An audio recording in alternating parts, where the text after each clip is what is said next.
Good afternoon, good evening, good morning, good day, good night to you, friends, and welcome back.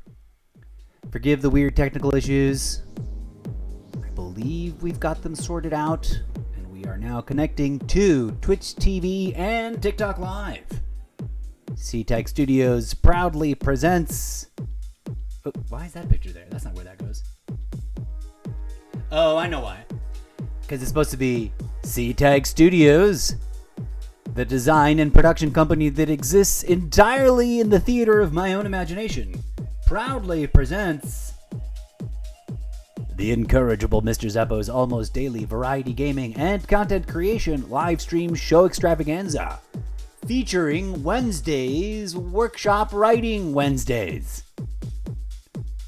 The Zeppoverse book series literary world-building project, which is a crossover with our Conversations with Chat AI podcast and our Zeppoverse book writing project podcast. Anyways, variety, chaos, chaos, variety is the theme here, and just trying to make things a little different. Actually, I've been trying to bootstrap myself into launching this particular part of the show for a while now. And we've dabbled and experimented and tested, and so far so good. Anyways, hello friends and welcome. I am your humble host, the incorrigible Mr. Zeppo. I am a fictional character from a book series you've never heard of because I've only started writing it. Because I'm about to start writing it in earnest. For you, for your entertainment, right here, live on stream. I'm going to put this in performance mode so that we get the cleanest video possible. You can read the existing sample chapters by heading over to my link collection page, solo.to/Mr. Zeppo, and then finding the Wattpad link. I do juggle and reorganize the links every once in a while just for funsies, so it may not look like it does on this little graphic. But just look for the Wattpad link, and then you will find my profile there with all the previously published chapters to my book series, comprised of many book series nested inside of 3-part book series. If you don't know what Wattpad is, A, what rock have you been living under? B, it is a social media platform. You can think of it as a Facebook, but for actual books that aspiring novelists like myself are slowly grinding away at. Ow. Hello. Did you see? We've J Turntable. What's up, buddy? Welcome back to the show. My hair is not shorter. I had it tied back in a ponytail. The sides are almost always generally shaved. I'm actually behind schedule on that. It's an interesting detail for you to notice, but there we go. Yeah. Welcome to the show. Welcome to the koofiness. Hello, hello, hello. Okay. So, we will be doing some gaming later on in the course of the day. I still haven't decided. I have not yet decided if I'm going to do one big long live stream or if I'm going to chop it up into little... yes. It's because I had it... It's probably because I had it tied up at first. And then if the ponytail's not immediately visible, the sides are very short. So yeah, from any weird angle like that, it would look different. I'm actually not a long-haired person. I've always supported everyone's free expression right to be weird, long-haired hippie people, or whatever the old phrase was. But most of my life, as an adult, I wanted the lowest maintenance hairdo possible. Because I'm like a path of least resistance guy when it comes to like mundane things that I don't really want to deal with. So this is actually it's still a weird experience to me. Like just doing this with my hair is like, what the fuck is going on? I'm not used to it. And I've had long hair now for I've been growing it out probably going on 6 or 7 years. Maybe longer. Yeah, exactly. Your last chat, J Turntable, you would not be surprised if I cut it all. It is a lot of work maintaining long hair. Yes. How do all the long-haired freaky people do it? Like, ever since I started experimenting with long hair, and before I decided to shave off the sides, this is not even, like, this is overgrown for me. This is too much. I need to shave this, and I just haven't gotten around to doing it yet. But before that, I had the full length. So all of this, the back and the sides was also here. It was just that much more hair. I don't know how people put up with that.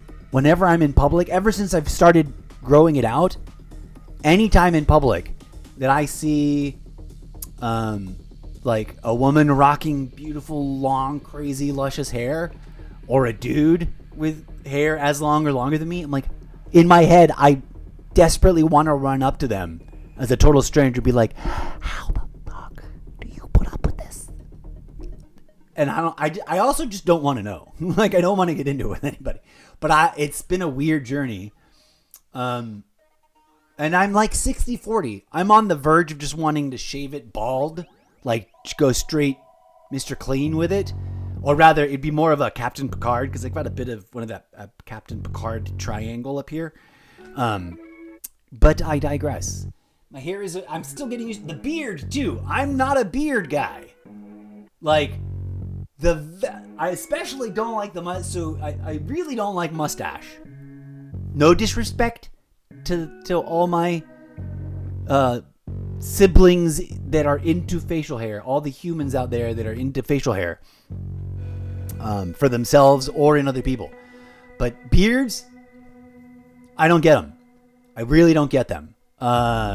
When I first started this whole weird experiment, I grew out the mustache too. And I was like, how long can I endure? Like, how long will I let it get before it drives me nuts? And I had it like starting to poke in, like I would get it stuck. Like, there was one hair long enough that it got stuck in my front teeth, and it like, ow! I don't, it's gross. Like my drinks, my coffee, my like soup and food. What?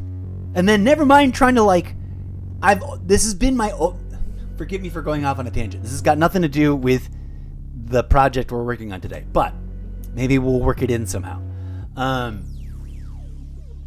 From forever ago, like since puberty, when I was like, oh, facial hair, right. I got to think about that. Like, what am I interested in? What do I want in that department? I assessed the facial hair on other people, and I was like, making out with someone must be so gross. How does anybody enjoy smooching on a big, full, gnarly beard? Like, that's just like hair in your mouth. That's someone else's hair in your mouth. Sorry. No offense. I do not judge people with full, big, crazy beards. I just can't wrap my brain around enjoying it, because this drives me nuts. And I'm only sticking to it because I'm going for a specific look on purpose. Sort of, dare I say, in socio-political protest. If I had lived during the original hippie era, even if I hadn't had wanted to rock the long hair, I would be one of the long-haired freaky hippie people. Yes, I did. It's a whole thing, and it's something that it isn't like a casual thing for me. Like, I deal with this every moment of every day, all day long, 7 days a week. And it's perpetually on somewhere in the back of my mind. I cannot tell you how grossed out I've been at how much random knotted up, matted down hairballs I randomly find all over the house now. Because I've just been sitting here doing this and going, ugh, ugh. And yet I cannot bring myself to cut it yet. I don't know why. I'll have to put that up as a pin on the corkboard and maybe write about that as a interesting, weird character trait for someone. But yes, I digress. I may be cutting it really short, really soon. Although now it's wintertime, so, and it's funny, I always do it counterintuitively. Like, I often cut my hair at the end of the year. Like, back in the day, I would, like, so oftentimes be like, it's the end of the year. Like, for New Year's or something.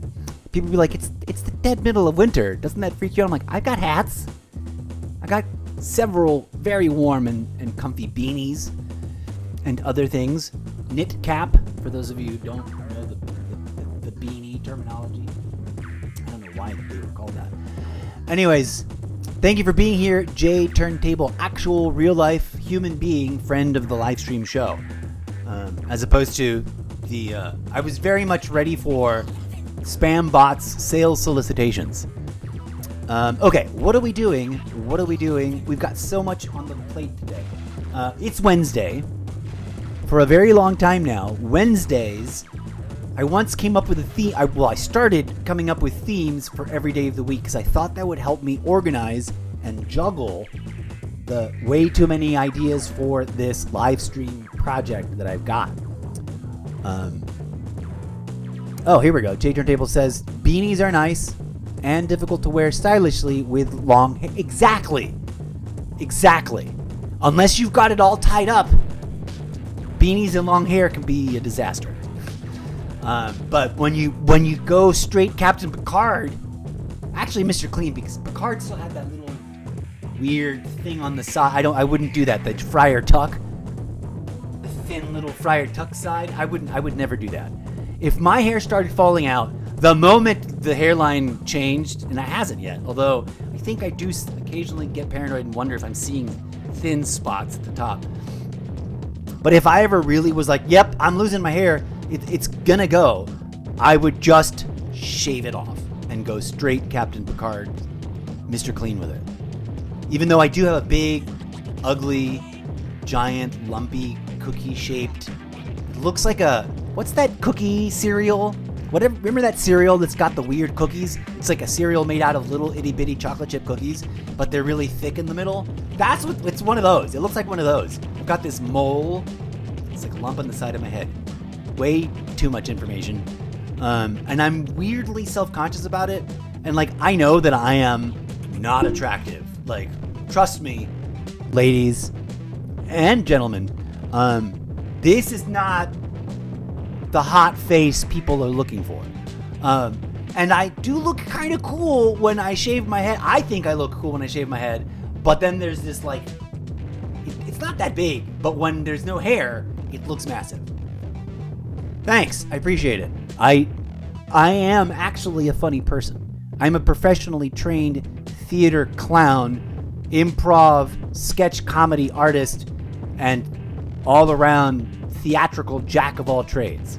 The only reason I'm not on stage somewhere is because my life was a prolonged and protracted country song. Despite the fact that I was never really into country, but like, I got in a car accident, my car was wrecked.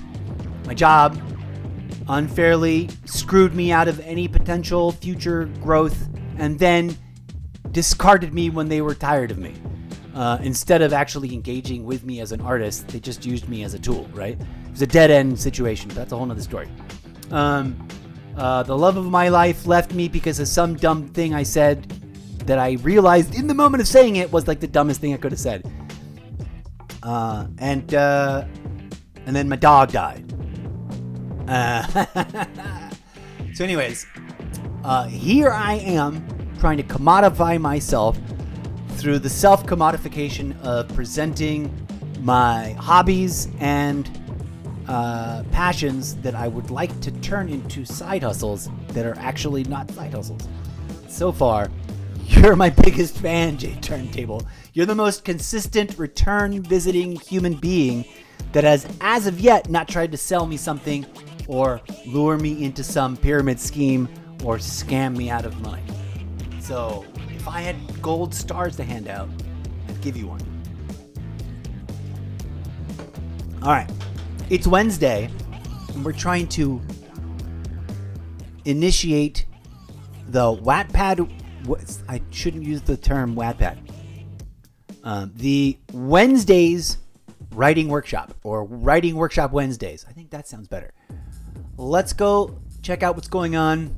Truth Illuminates, thank you for joining. And shout out to the other 5 people whose names I could not see because this doohickey, I forgot to tuck it down. Okay. So, as I've explained on other episodes, and I'll explain afresh right now. Let me check to make sure everything is looking the way I want it to be looking. Bloop. Okay, we got DJ Zed playing at the right volume. My camera angle is way too steep. There we go. That looks more normal. Uh-oh. Friends. Okay, so this is Streamlabs. Did they just make an update? Oh, maybe it's the Twitch two-factor authentication. I now have Twitch two-factor authentication, and it only remembers the login for 30 days, and then I forget, and then I'm like, why am I been booted out of stuff? And I gotta relog. I had to relog in to Streamlabs, which is key to my Twitch. Anyways, as controversial as it may or may not be to some viewers, due to the lack of real-life human collaborators willing to collaborate with me for free until we make enough money to pay ourselves, which I get it. It sounds shady to some people. It's risky at best because you could work for months for free and then not make any money. And it requires a lot of like previously established, there's an L in that, previously established friendship and trust that total randos are not going to be like, yeah, bro, let's go. Let's write a book series or let's co-host a podcast. And it's a rare gem of an individual that is like, okay, let's go. So lacking, I'm by nature, by function, by training, and by God-given gifts, a hyper meta collaborator. In fact, I have a whole proprietary and I think I will keep secret collaborative methodology that if I was more established or if I had like chosen the academic route, I would be sitting at a theater department somewhere doing intra-department collaborative experimental projects with theater kids and musicians and dancers and visual artists and painters and stuff to make interesting, engaging, socially conscious, but also fictionally entertaining, multifaceted multimedia art. Instead, I am stranded home alone and have resorted to having conversations with ChatGPT. I started off just sort of tinkering to find out what all the hubbub was, right? And to see how smart or not smart ChatGPT really is. And it's been an interesting journey so far, most of which I have not even shared on live stream or as part of my podcast. Warning, audio verbal disclaimer, portions of this show will include content generated by ChatGPT, and platforms apparently need me to disclaimer that I'm doing that, even though it's pretty obvious because I'm literally showing it to you. By the way, full disclosure, that new logo, let's go look at that logo real quick. Where are we? Let's go to the starting page. Follow me to the starting page. This new logo right here that you see at the bottom, I don't know if it's large enough to read clearly on a screen for the Twitch viewers, or if it's too small. I kind of want to make it a little bigger. But this, I had forgotten that this existed, and then I was like poking around at ChatGPT, and I noticed they have a couple of new menu items, and one is library, which I'd never noticed before. And this was sitting there.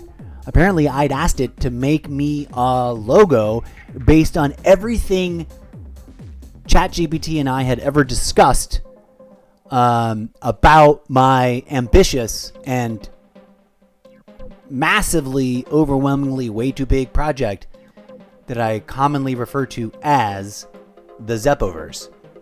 Because it's like there's a minimum of 6 book series, each of which is a 3-part book.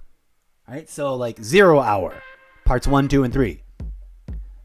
Forgiving Bobby McGee, parts 1, 2, and 3. What's the other one called? What's some of the other highlights? The Many Adventures of Johnny Apple Wedsed, which is a intentional mispronunciation, because secretly his name is Weed Seed. Get it? It's a pun. Well, not a pun. It's a gimmick. Anyways, each of those books, if you were to go to my Wattpad profile, as I humbly invite any viewers checking this out, you'll find multiple book series with their own cover and title and description and sample chapters. Please know that each of those fledgling example chapters or books, that each cover represents a trilogy, a 3-part series. And it's all trapped in my head. And because of the whatever weirdness in me as I was born, like I was born like this. I've had this impulse since before I got to my drama department at university, right? Like, I was a very bullish and overbearing older brother to my first sibling because I just assumed that he was my sidekick and collaborator. Like, he and I, in another universe, might be another, insert our own real life names, brothers, writer, producer, director types. Like, all the names of all the brothers that I think of in film are now blank. Is the Russo brothers a name? The Coen brothers. Let's take the Coen brothers. That's that one. Makes a little more culturally accessible reference. I forget who the Russo brothers are, though. They're up there. Are the Russo brothers the team that does Marvel movies? At any rate, that was the ambition back when we were little kids, but I had no ego check, and I was essentially a little mini tyrant bully. And needless to say, my brother and I do not collaborate directly on very much, and that's all my fault. But that was millennia ago, and now here we are. What are we talking about? I'm on the camera. Let's go to Infinity Desktop Portal and jump on through. So, all of these conversations here that you see, I don't know if you can see them. Let me mute my face because I think my face is blocking them. Let's mute that over here on Twitch side. TikTok, I don't think I'm blocking myself.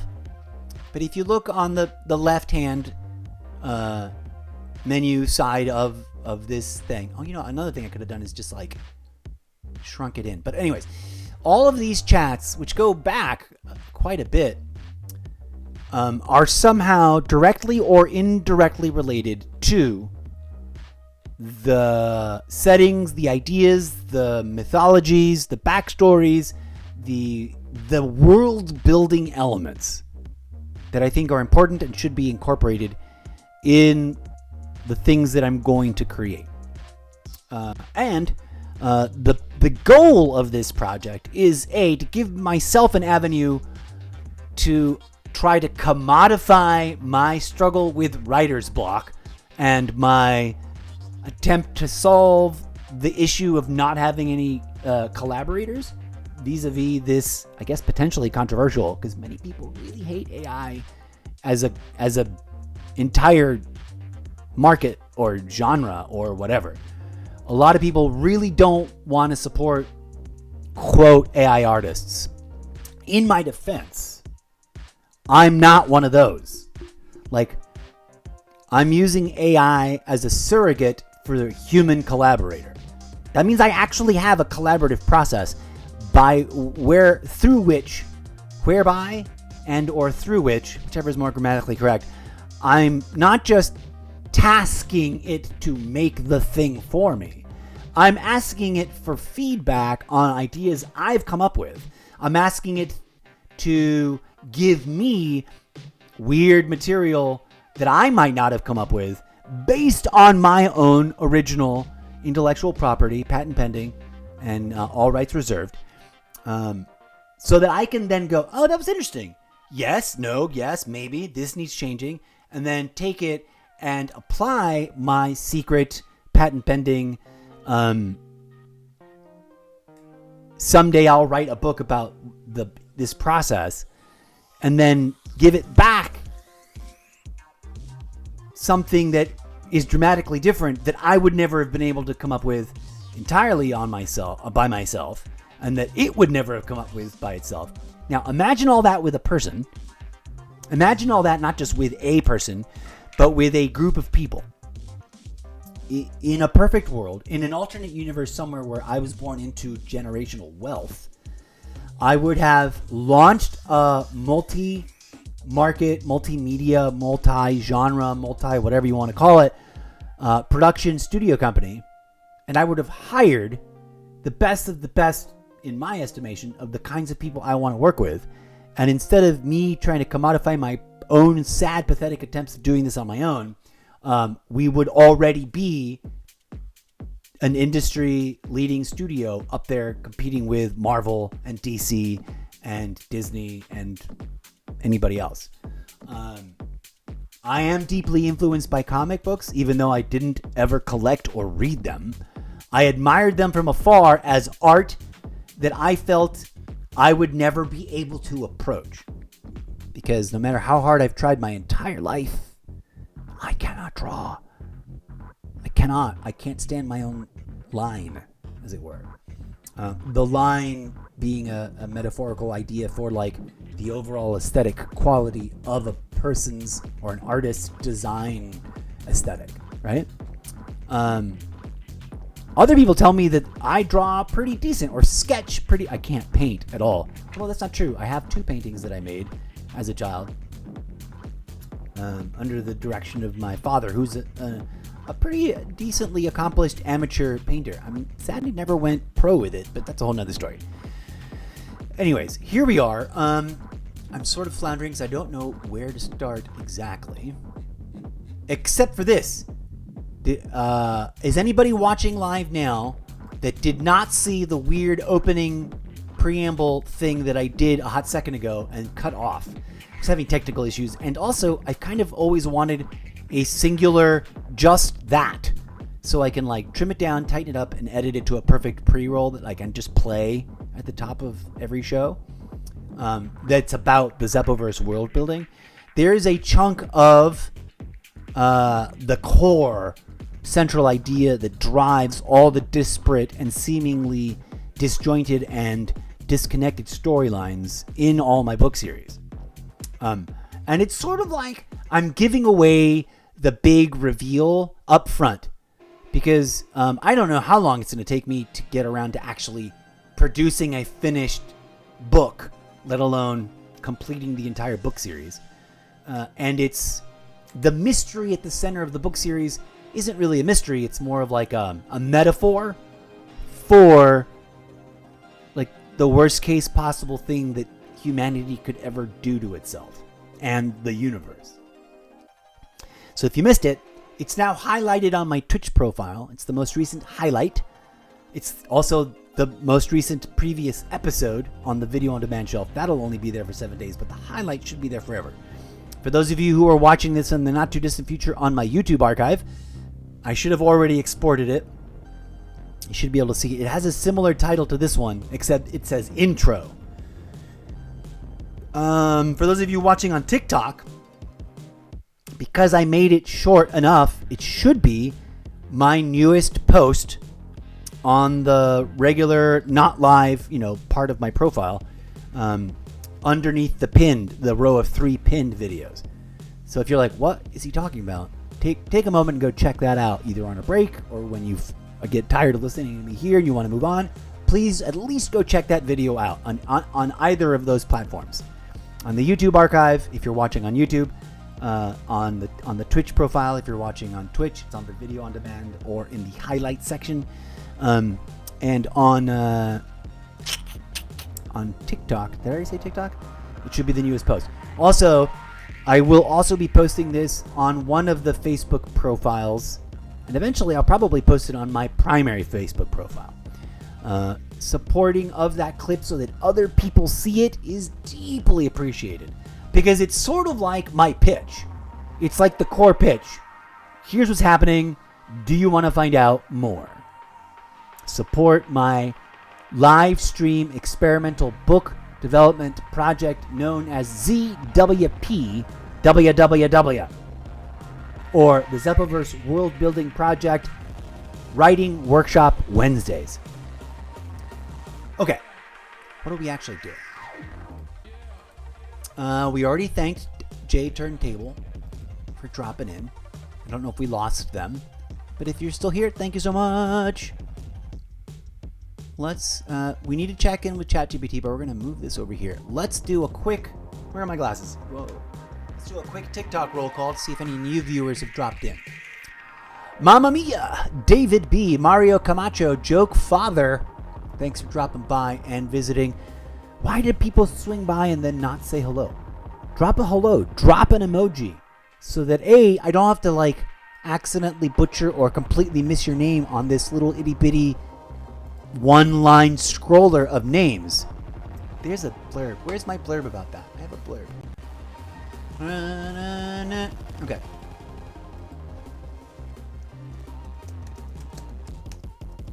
Don't I have a thing? Dear viewers, please be patient with me. I can only check your... Oh, here we go. Yeah. Copy this. I actually kind of want to make this... I was looking for this the other day. Oh, it doesn't even fit as a two thing. There's a boop. And then, okay, so in TikTok, that needs to be two different posts. Because it just doesn't fit.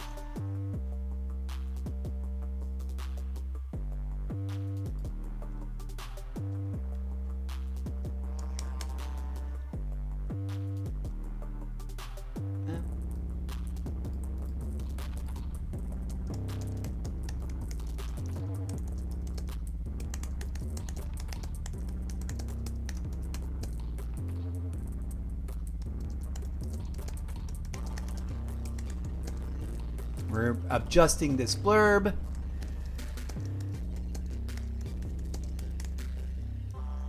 I want to make this a thing, but it would be just a big giant block of text on the TikTok page. On the TikTok screen for the output of the stream. Anyways, TikTok roll call.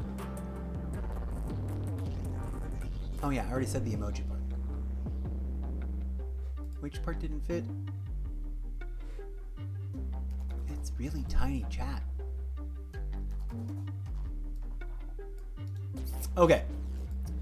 So forgive me for always looking like a Roman, like the face on a Roman coin, but my screen is way up here for handling all that.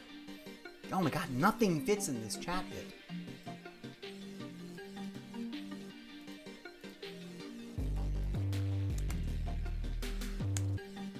Okay, I don't know if people will see that chat there later. But now I've got this highlighted.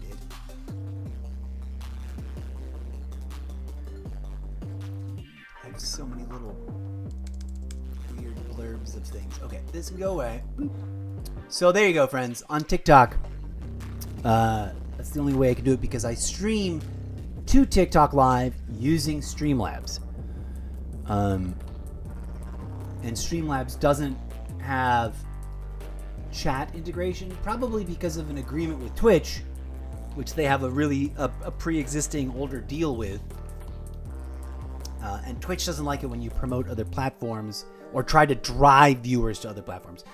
Dear Twitch viewers, I am not trying to drive you to other platforms. I'm just addressing the viewers on each platform and where they can find my content. I am, as I think we are allowed, humbly inviting you to go to solo.to/Mr. Zeppo to support this project of way too many projects by checking out all the different links.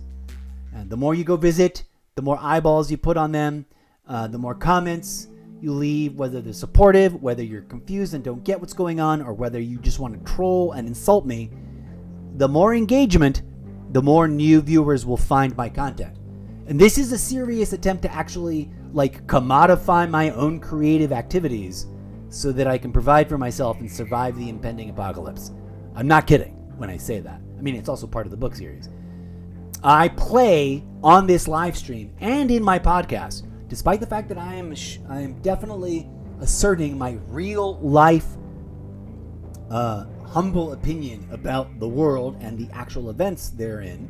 I'm also couching it in the imaginary cosplay of pretending to be my own original, all rights reserved, literary fictional character known as the incorrigible Mr. Zeppo, who is, for those who do not know, Mr. Zeppo is ooh, wow. Something's up with the internet. We're down to 3K. That's 300 kilobytes per second. What the F, internet? Come on, Streamlabs. Do your job. My character... Let's get back over here. My character, the incorrigible... Let me just start over again because I cut myself off.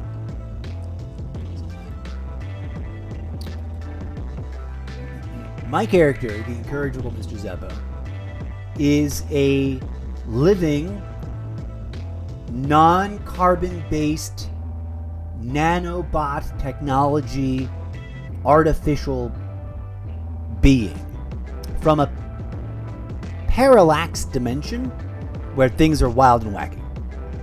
Now, Mr. Zeppo, in the context of how I'm playing it in terms of the quote cosplay of these live streams and my podcast and everything else, is that Mr. Zeppo is from that other dimension where artificial living robotnik beings of various kinds, there's multiple species of robots, each of them, a different kind of technological organism. My character, because of the controversy, which, spoiler alert, I'm not going to get into here, that he was sort of sucker punched into, has been relegated, what's the word? Exiled and imprisoned here on planet Zerth, which is the Zeppoverse parallel universe equivalent to planet Earth. Now, in reality, we are here on planet Earth. I understand that. I'm not an insane person. The artist that is engaging in performance art is using the real world to describe and react to an imaginary fictional world where everything is inspired from this world, but ever so slightly crazier and worse. And the nugget or the example, the brief reading from my book series that was the most recent mini broadcast that I just broadcasted is the very center, the very gooey, complex, bizarro center of it all, because it is the actual setting of any and all stories that are part of the Zeppoverse book series. No matter what the settings look like or are described as in those books, they are actually happening in the place that I've just identified in that previous bit. So let's get started. This is one of the facets of this is that I think a lot of people who support streamers but don't do content creation, I think a lot of people out there do not realize how much effing crazy back end, behind the scenes busy work is involved, right? In order to put out one cute reel or short magic movie loop, as I like to call them, for the purposes of not accidentally triggering the magic movie loop maker that reviews my videos. Maybe reviewing it now because I think I set it to auto detect and to auto process. Who knows? We'll check in on that in a minute. One of the facets is a behind the scenes look at the admittedly tedious busy work that is the machinery of making content, right? Like, for example, before going live, I created and posted what looks like a really simple little meme turned into Magic Movie Loop. It's available on FB, on IG, and on TT, which is the new acronym I'm using for TikTok. And it looks like, it looks like something you could slap together in 3 seconds. And the initial idea didn't take that long to organize, but from initial idea to absolute final draft of I actually double proofread it. I made sure that I caught the spelling error I didn't see the first time, and then caught the second spelling error that I didn't see the second time, and then testing it against how it would look on the platforms, refining that took over an hour and a half. Because shit just takes time, yo. Anyways, that's one of the things we that I am interested in delving in to see if it appeals to anybody. Let's go take a look at that. Let's look at it. Let me find it. Hold on. Where are we? Oh, good. We're back to much better internet situations. Jackson Knowles, thank you for dropping by. And shout out to anybody else that's been hanging about. Oh, you know what we want to do? That's what we're going to do. Real quick. We're going to go back to this.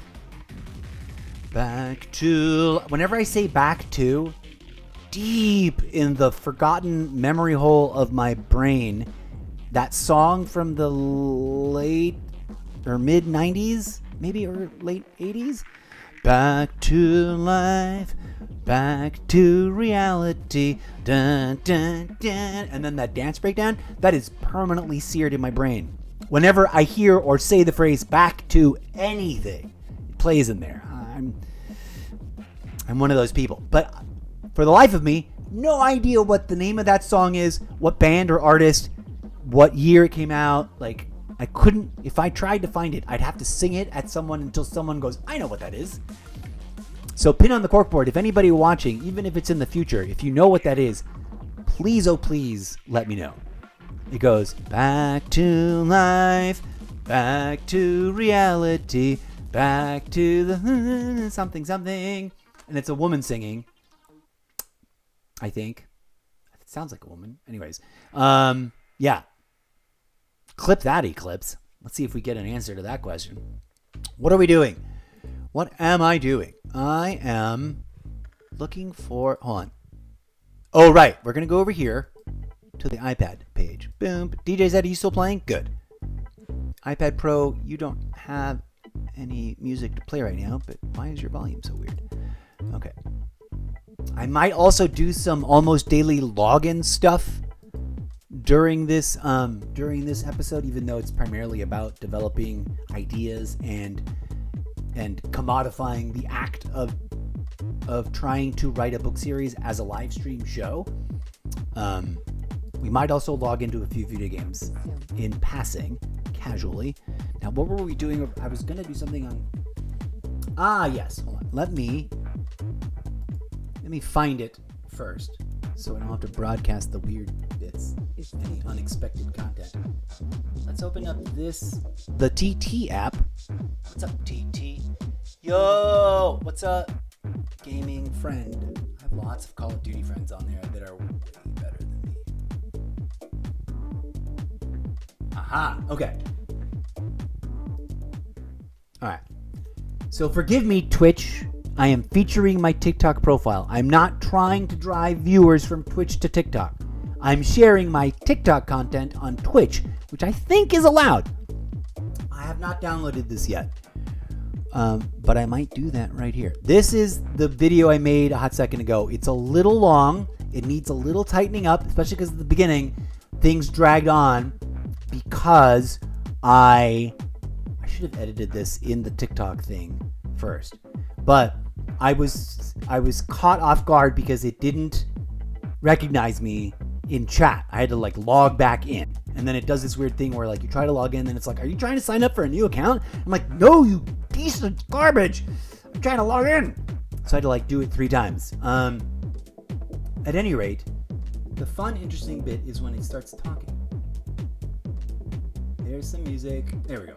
And then we start. I think I need to trim it down to where the music starts, I guess.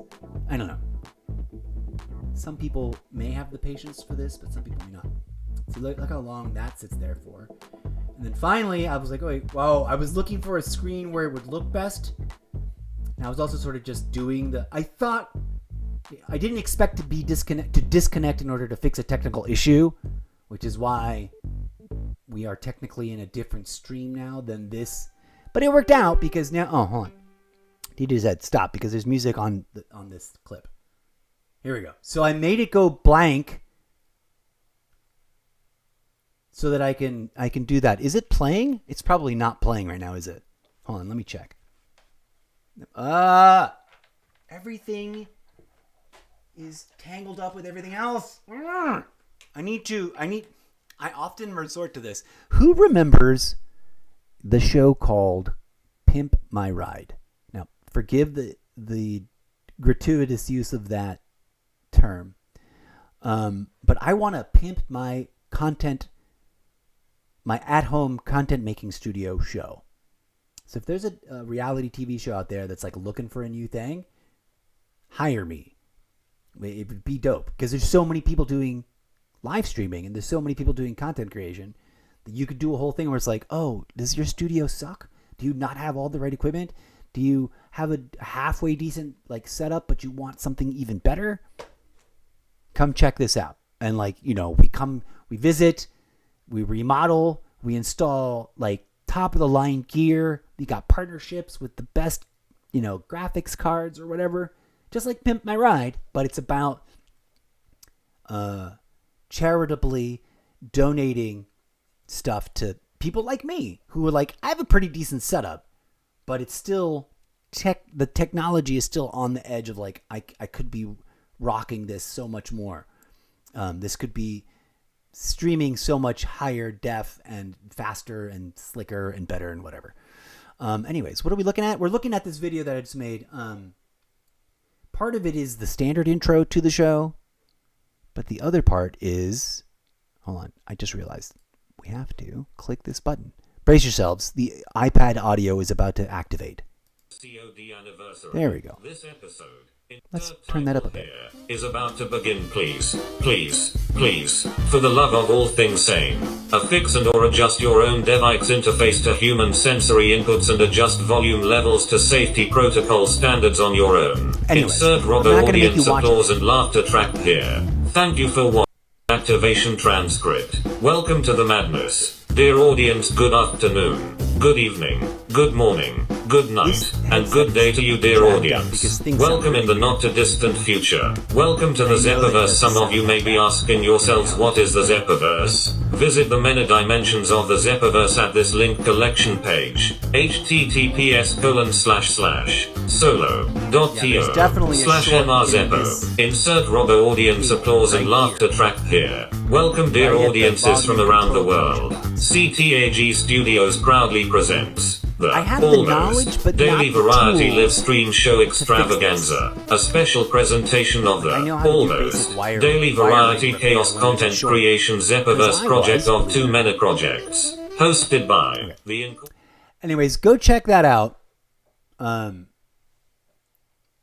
if you want to fast forward past all the redundant introductory stuff, you're more than welcome to, and get to the meaty part. I will probably do a trimmed down version of this and cut it right at or just before the part where we interrupt the standard intro of the show and feature the story nugget. But I guess I didn't want to be bothered with it at this time. Are we even there yet? No. Like the whole first half of that isn't even. There we go. The final capabilities of their most technologically advanced technology, in the human Earth year of 2169, intended as an emergency life raft for ensuring the long-term survival of the species at an intergalactic scale. The Armada was an... There was another thing I wanted to do. I was thinking about this is content creation time, content sharing time. What are we going to... There's nothing worse than when my brain just... an idea that I had. Okay. Let's back up. So, you may or may not have seen that clip. You may or may not have understood or absorbed what is described there. We'll look at it in a minute. We might even have it get read again by my robot reader voice later on. But put a pin on the corkboard there. I almost remembered. Oh, yeah. We're going to indulge in a little bit of the almost daily login exercise. But I'm going to do it with a little bit of like a conceptual overlay. Imagine, if you will, a world in which the games that I feature, for example, Mech Arena. Imagine a world in which that game is not a video game, but an actual, real-world, professional entertainment sports marketplace, right?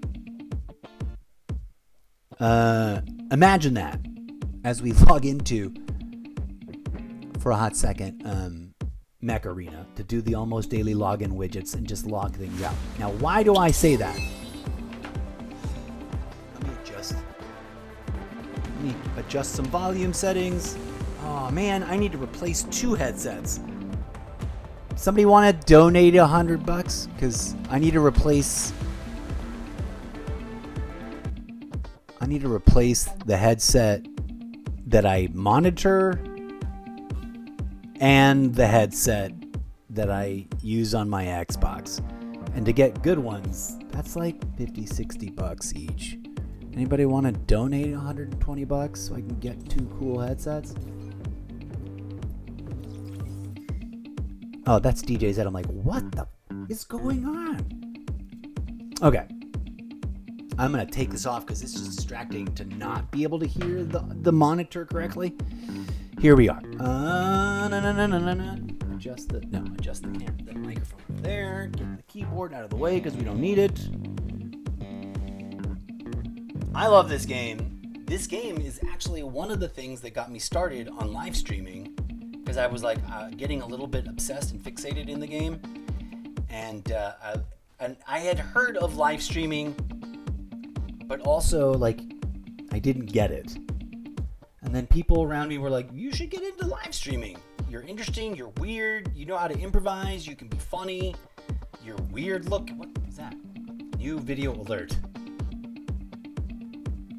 Event Crate Rush. Okay, they apparently have a TikTok profile. I've not seen them in TikTok. Okay. Let's click on all the clicky things. But what was the point of me saying that? Imagine a world in which this isn't just a video game on your iPad or on your cell phone, but an entire real-life employment marketplace. Right? That changes the way you think of it, doesn't it? Where every day, now people will say, oh, you're just ripping off Black Mirror.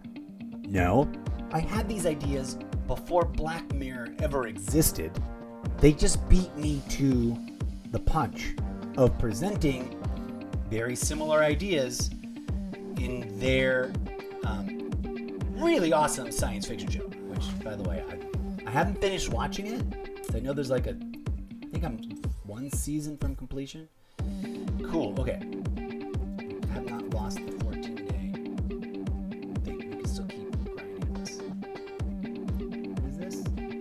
Oh no, these are, I don't have any of those. Where do we get those coins? Is any coin? What is this? Event tokens. I can buy $100 worth of event tokens. But where do I earn them?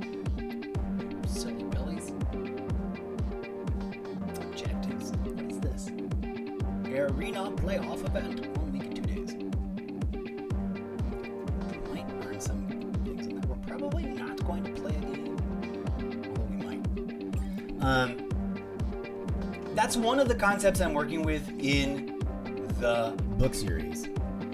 A world in which this isn't just entertainment, but it's like actual people have to work this as a job. And it isn't just like there's layers of like reveals. I just want to clear out the. Come on.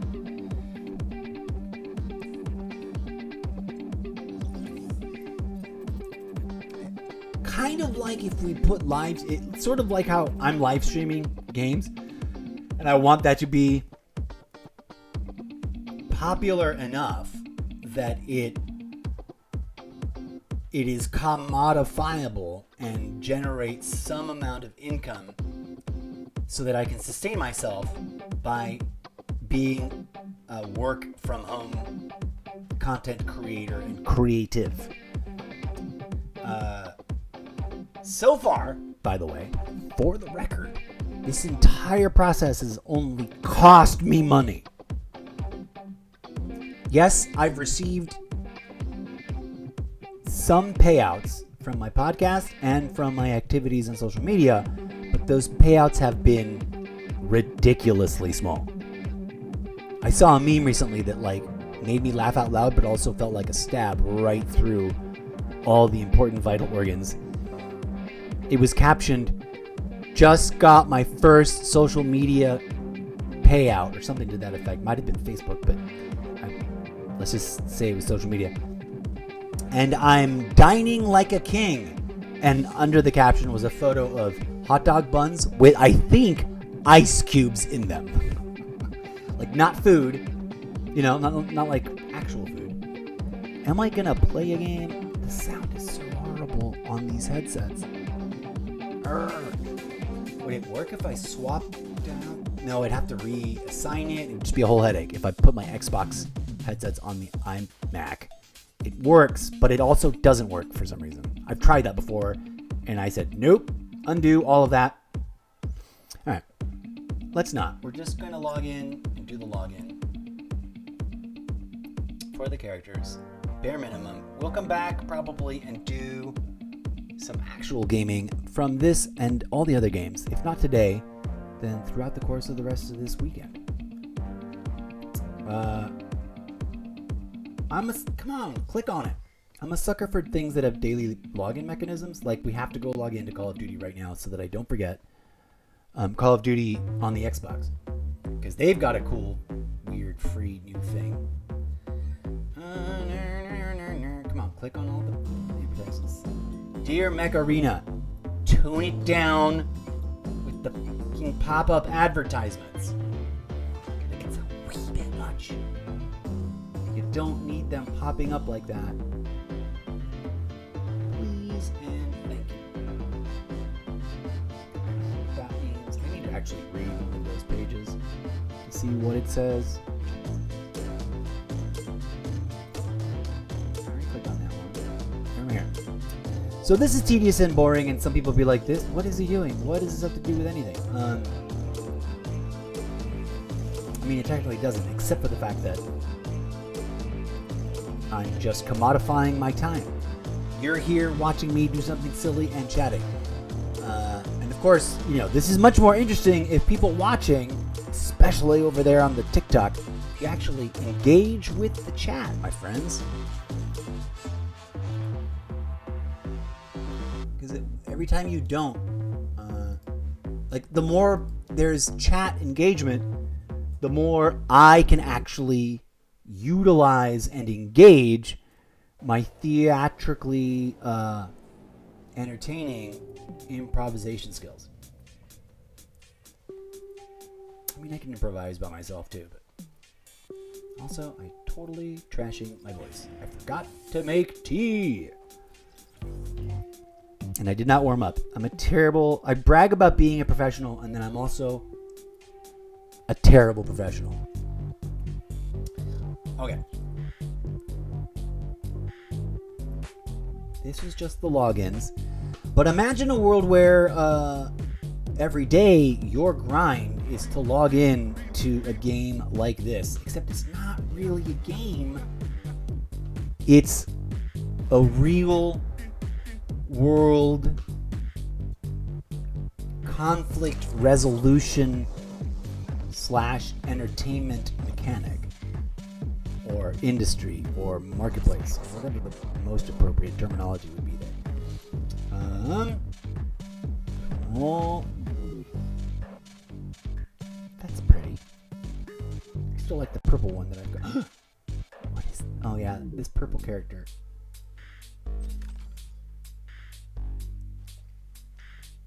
On tier X. I don't even know what that means. What is tier X? And what is 9*9? What? Tier X of what? The playoff event, I guess? I don't know. Do we already click on all the clicky things here? No, there's gotta be more clicky things. We gotta click through this. That was cool in purple. Wasn't it? This game does lean on the purple color. A lot of purple color happening all over the place lately.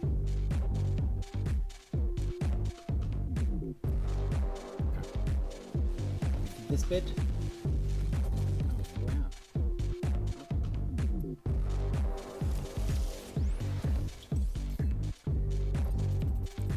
Oh, tedium.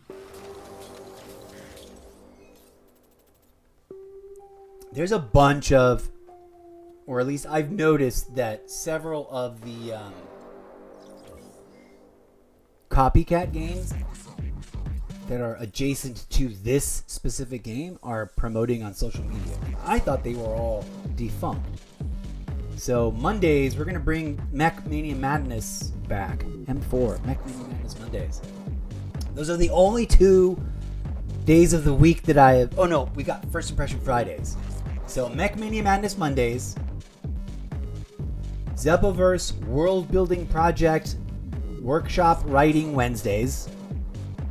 And First Impression Fridays are like my themes for the week. Even though I don't do a very good job at... Oh, are those like nerf and buff moderate? Is that what that is?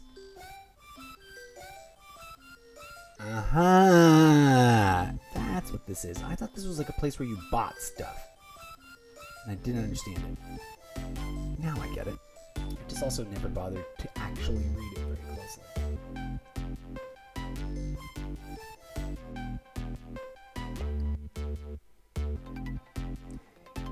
I don't know if that was particularly engaging or not engaging or completely pointless or boring, but as far as each of these games that have a daily login mechanic, I'm obsessed with trying to break my own mostly pathetic records of sticking with the almost daily login ritual and logging in every single day to all of these. There's a bunch on the iPad. I could just do the Call of Duty login right now. Because we're here. Let's bust it out. DJ Zed, could you pause out for a second? Well, we'll give it a second. Also, Fortnite is now on my iPad? What? We're going to log into both this Fortnite and the Fortnite on the Xbox to see how they compare and contrast. I'm going to go ahead and... Oh, wait, there's probably no... No, there it is. Pause out, DJ Zed, because you're just clashing with the music. What was that? Oh, yeah, I never used it. The push notifications. New season is coming. No, I don't like push notifications.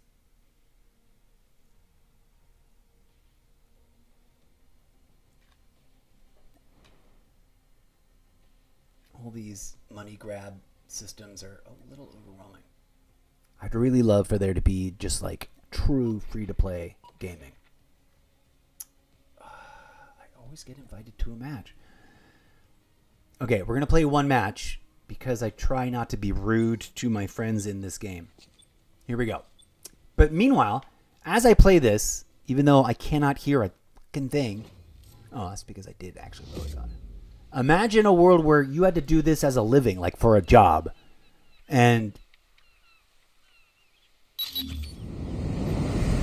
then how would that play out as science fiction? Here we go. Let's play a match. Frontline. And then we'll bounce out and we'll log into Call of Duty Black Ops 6 because they've got a daily login thing happening right now.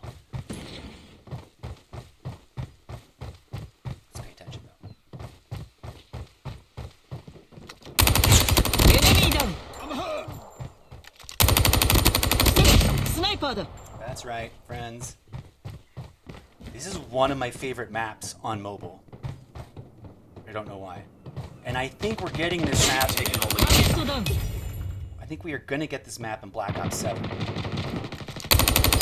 Hunter-killer drone on standby. Friendly hunter-killer drone deployed.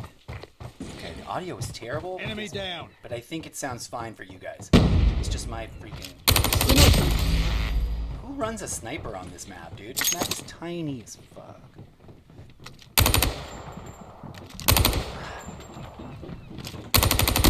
Predator missile on standby.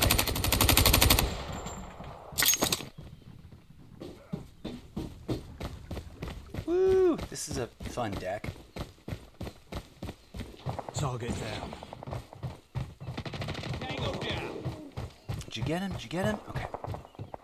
We're going to tuck in over here. Sentry gun ready to deploy. Okay. I had to get in my way.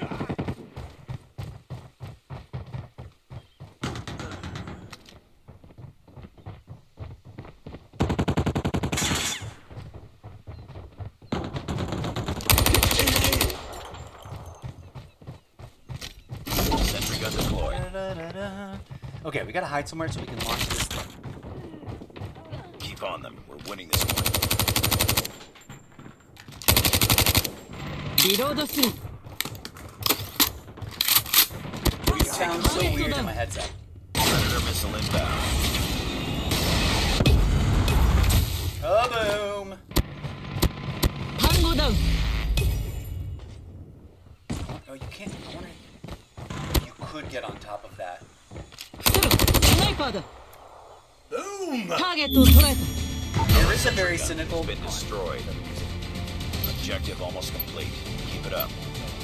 Forgot we switched sides. Here we go. Oh, let's go in. This is a thing I won.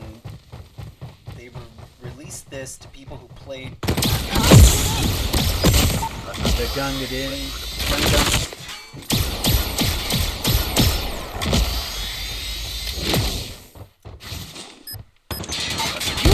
Oh, they got behind me. We've taken the lead. Enemy down.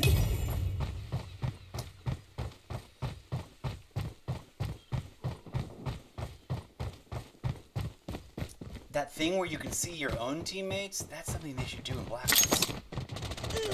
Oh. Sniper. Ah, darn it. Of course they got me.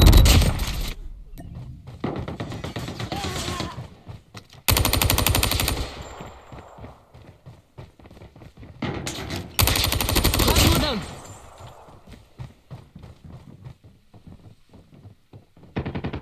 We've taken the lead. Target down. Here we go. It's my favorite part. Ready? Ready for it?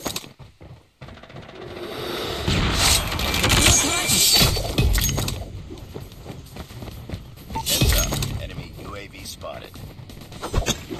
Here, you. Enemy down. Predator missile awaiting orders. Sentry gun ready for deployment. We've taken the lead. Yeehaw!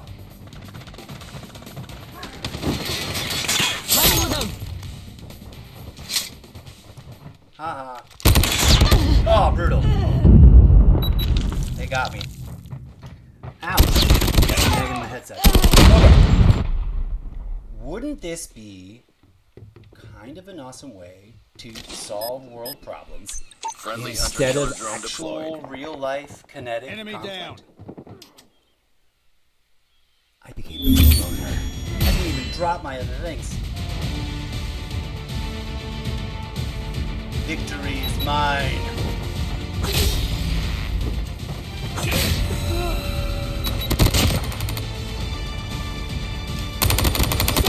Sniper them. Clip that MVP moment, Eclipse. Please and thank you. Alright, let's back on out. Oh, we gotta give everybody a blue thumbs. Everybody gets a blue thumbs for me.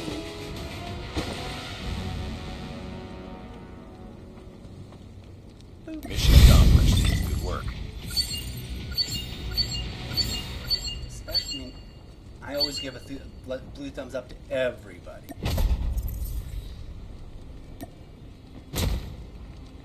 Great. Okay.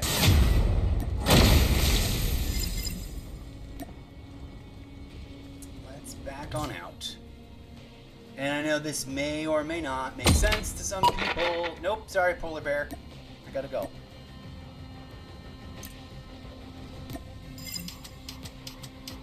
But I'm actually popular enough in Call of Duty Mobile that I get a lot of, like, invites. Sometimes I can't even click through. We'll start this for the next one. Well, that went really fast. Sometimes that takes like 8 years. Bye-bye. Okay. How do I connect the dots? In my book series, it's an original sci-fi action-adventure setting, but nested inside of it, I think you might, arguably it'd be very reasonable to say as a tip of the hat or an homage or a thank you, a literary cinematic cross-media reference to Ready Player One. Now, some people have never seen that. Some people love it. Some people hate it. Duh. That's what always happens. But Ready Player One was one of those like, oh, that's so awesome. I'm so jealous, but I'm so happy for them, but I'm kind of hurt. Because they literally laid out a whole series of ideas that were not exactly the same, but up a very similar alley. Enough that I was like, oh. Because now, if I ever do finish something, I know that somewhere in there, in the trolls and criticism, people will be like, you're just ripping off from this, this, and this. But isn't that the truth of all great art? Borrow and steal and give credit to. There is a technique, an often forgotten about technique called pastiche, wherein you literally reference the material inside of your own material as if it existed in the universe that you're creating, which is the way in which I'm going to use it. Let's talk about the actual setting of the Zeppoverse book series and the world that we're trying to create in real quick.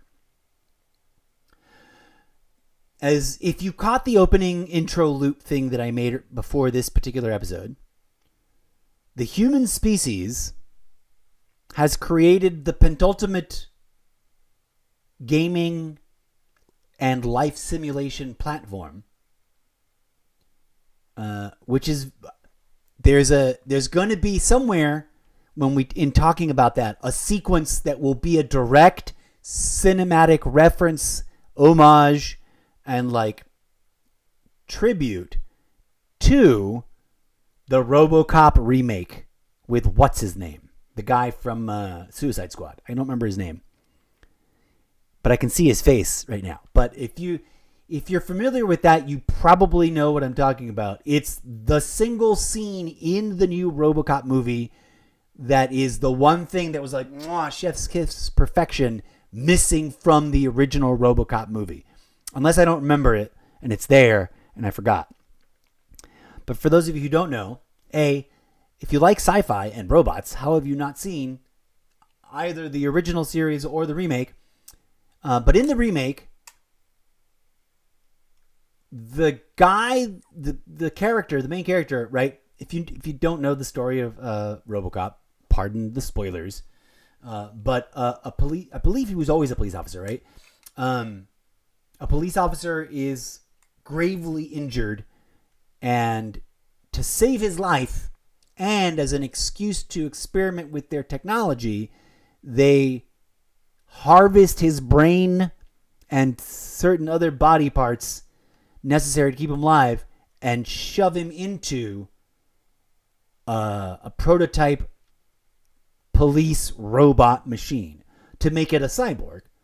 And the new one does a really interesting job of like creating a social division in the world where like some people are down with robots but not down with cyborgs, and vice versa. Some people think cyborgs are superior to robots because there's a real person involved. But anyways, it's an interesting question, and it's not a major theme, but it's definitely there. But there's a moment when that character, and I forget exactly how far along inside the movie, but spoiler alert, I'm going to graphically describe something that happens in this movie. He demands of his doctors to be taken out of the robot, to be shown how much of his original body is left. And in his really intense body horror special effects sequence, he's there in his RoboCop thing. They like put him on his charging stand. He's like hooked up to something, so he has no control. He can't like do anything. And then they disassemble the robot. And all that is left is his head, his esophagus and digestive tract, his lungs, and his spinal cord, right? And one or two other essential, like his liver or something. But it's like this thing where they take off his legs, they take off the pelvis, they take off his arms, and then they start disassembling the core of his body, and all that's left is his brain in a jar, his face, and like this much of him, of his innards. And he's just sitting there suspended by whatever the mechanism that's holding him in place so they could disassemble him. And it's grotesque. And anybody who has like body phobia things, or any kind of like squeamishness about body horror, that might be truly disgusting. But it's brilliant. And it's what drives him to decide to stay with it. Right? Like he sees that and he freaks out. Anyways, in my book series, the baseline reality of the real world is millennias into the future, multiple centuries into the future, after the entire human species has willingly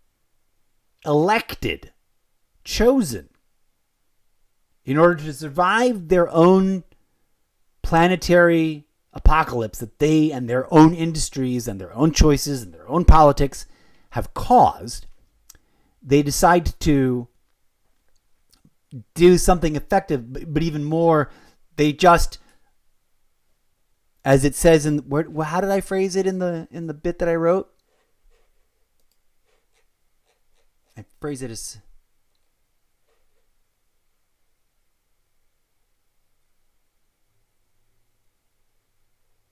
Where is it? Aha! Here we go. Let me have my robot voice read this for us right here. The mission: to travel to habitable worlds for the purposes of reconstitution and colonization. Upon first embarking on the journey, every living member of the human species was medically dissected alive and assimilated into the working infrastructure of the ship and entombed in complex life support systems designed for preserving only the living brain and nervous system tissue, in what was essentially a brain-shaped jar. I like the weird way that the robot reader pronounces jar. But anyway, so that's like an open secret. Whoa, wow, the internet is all over the place today. Dear internet gods, could you please effing stabilize my connection to the world so that people can watch my shit and give me money? Please and thank you, amen. Good grief. Owner, Sylvia, Agent, Main, Ahmed Zamir Sabiri. Sorry. Those names scroll by so fast I often can only read like the first name, especially if the second or third parts are oddly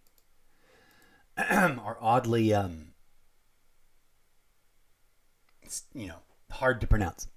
Okay, but please forgive me. I mean no offense. So in the Zeppoverse, the humanity species, and I try to shove Zeds in everywhere to sort of like, this is the world that is the Zeppoverse world, which is a secret to the incorrigible Mr. Zeppo. The incorrigible Mr. Zeppo does not know that he is in a universe that is known as the Zeppoverse. Okay? So that's the thing. Put that pin up on the corkboard. Eclipse, please clip that. And thank you. The reason it's called the Zeppoverse is unbeknownst, I think. I should have made tea. My throat is all drying up and now I'm just trashing my own voice. Professional theater practitioner, horrible at the fundamentals of like warming up before rambling for several hours. The character known as the incorrigible Mr. Zeppo is a complicated individual made up of many individuals. But that's a whole nother thing. Put a pin on the corkboard. He has been, what's the word? Exiled into what is essentially a prison dummy universe egg. For reasons that we'll get into. That's another pin on the corkboard. He, having had his memory redacted, is unaware of stuff like that. He remembers things from his original life as a living, cybernetic, nanotechnology, multifaceted, complex, robotnik being of the superior social elite variety, and he had a very important job, but doesn't quite remember what it was. He had very high status, but he doesn't quite remember why. And he has been stranded on planet Zerth, which is just Earth with a Z in front of it, observing the ambulatory meat sacks of blood and bone that call themselves the humanity species. That's humans, but with a Z, so that it forces the E to sound funny, because I want it to be evocative of the word chimpanzee, because we're just ambulatory chimps.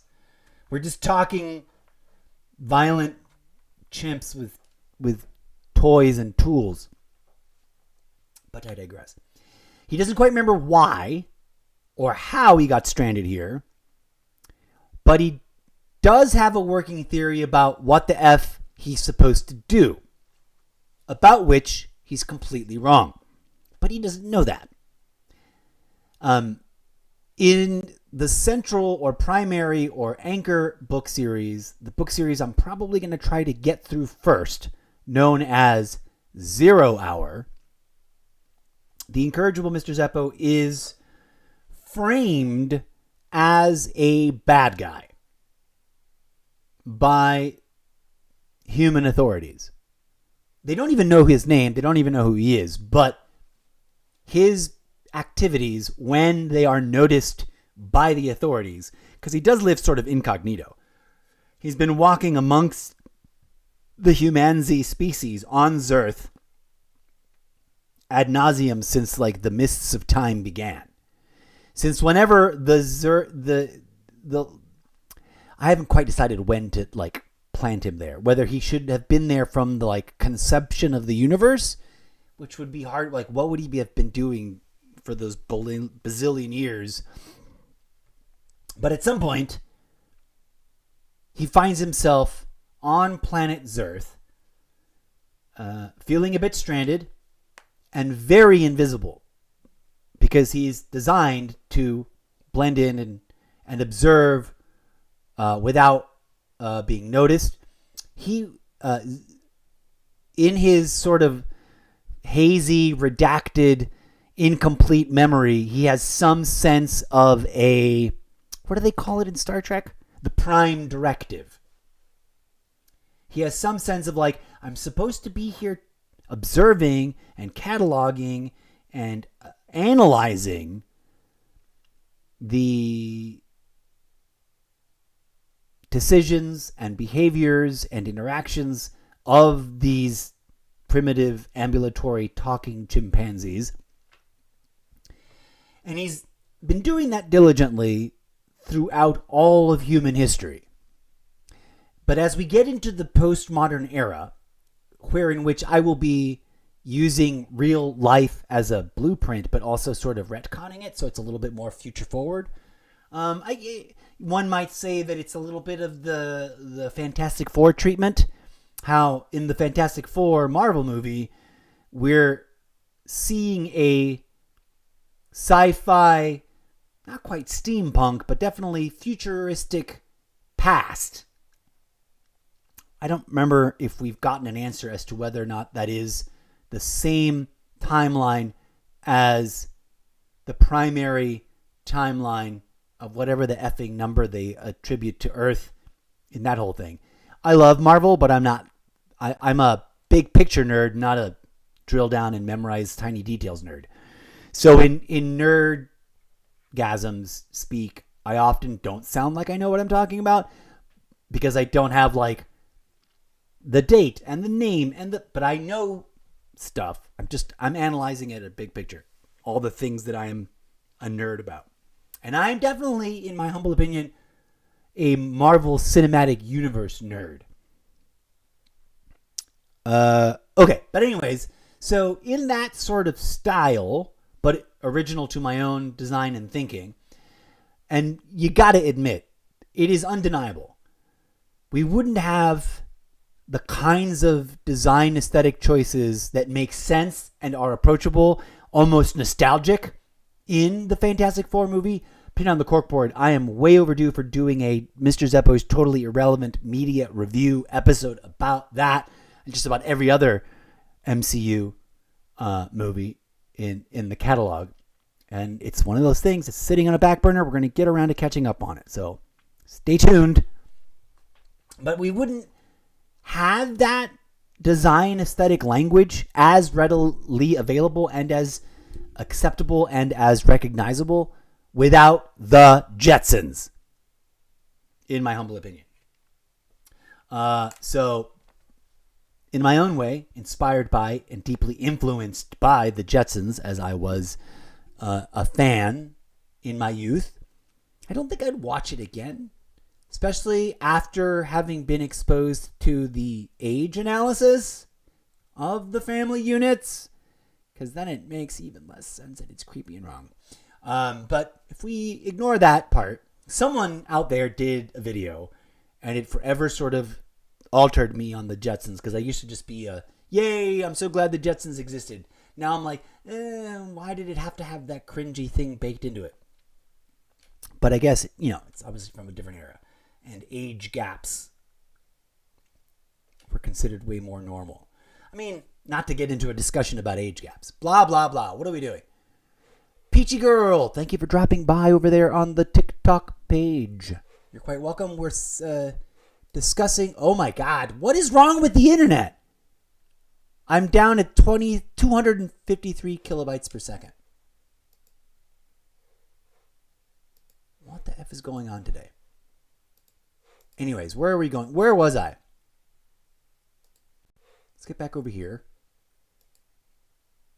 So in my book series, there's 2 worlds. This gets confusing, even to me. And I'm the person with all of this imagery stuck in my head. There's the really real, actual, real world metaphysical history of Zerth, which is to be considered very similar and very equivalent to the real world history of the actual planet Earth, which you should be familiar with, dear audiences. And if you're not, go get a history book. Go to your local library, please. Because there are dangerous echoes of history rampaging about right now. We'll put a pin on the corkboard about that. So Mr. Zeppo believes himself to be living through... I'm debating as to whether or not he will have had actually lived through the real physical history of Zerth or not. It's supposed to be a bit of a, wait, what's going on? Mystery. In part because in my own brain, when I think about it, my brain goes, wait, what's going on? This is a bit of a mystery. Clip that, Eclipse. But I digress. Objectively speaking, as far as the setting of the Zeppoverse book series of many book series is concerned, there was a physical reality in which there was a galaxy just like your own, in which one could find a planet almost identical to yours, on which evolved living, carbon-based, blood and bone, gooey life forms, and from that arose a species of ambulatory talking meat sacks almost identical to your own human species, but with heightened fantasy, fiction, sci-fi elements sprinkled throughout, like going to retcon things so that like certain technologies were invented way earlier than they were here on the actual real life planet Earth. And then there is in the, what would be to you, dear viewers, in the not too distant future from now being what, 2025? If my calculations are correct, you are watching you should be, if you're watching this, you should be watching it live or in the not too distant future in the final quarter of 2025. I could be wrong. I'm broadcasting from another dimension entirely, so forgive me if I've got you incorrect. But I haven't decided exactly how many years. There's sample numbers, but almost every time I ever write down a future date, I've been inconsistently all over the place about it. Sometimes I write it as if this all is happening exactly 100 years in the future, or at least the part where everything starts off, or 1,000 years in the future. I don't know how I feel about it happening further out than that. But somewhere in that framework, so that we can have the reason I'm setting it up that way is because it should probably be the century, right? We're about to hit, it's 2025. We're 5. This is really hard for me to say as an actual human being. We are living through the 20s. And I grew up with a weird made-up nostalgia for the roaring 20s of the 1900s. But then again, I grew up in the late 1900s, right? And I've always was a bit of a like, wow, isn't it amazing how much has changed, what we've developed, what has happened between, let's say, 1925 and 2025, right? It's crazy. So it's really weird to me that we're about to hit the 30s and we seem to be repeating some of the worst socio-political economic mistakes of that historical chapter in this country and in the world. But here we go. At any rate, so yeah, I think I might just set it like in the next century. So the dates can all be 21, 2120, 2123, 2189, 20 echoes of our own cycle. Like I might set the real physical material exodus of the humanity species from their own dying planet Zerth in like 2199. So that I can then echo the 80s and 90s of our own real world history. I don't know. I haven't quite pinned it down yet, but having these discussions out loud helps me process that and get to decisions about it. So regardless, the incorrigible Mr. Zeppo finds himself in multiple realities at once. We as an audience will encounter him or various iterations of him in all kinds of realities. In The Many Adventures of Johnny Apple Wedsaid, it's a post-dystopian sci-fi adventure Wild West, like spaghetti western inspired setting where instead of being out in space, we're trapped in a very like Mad Max Beyond Thunderdome / what's another good one that would be like, it would feel like this. It would feel like a little bit of Mad Max with a little bit of I can't think of the reference that I wanted to make. There's another movie that's like on Earth, dystopian future that I would probably want to invoke. But regardless, that one's all about a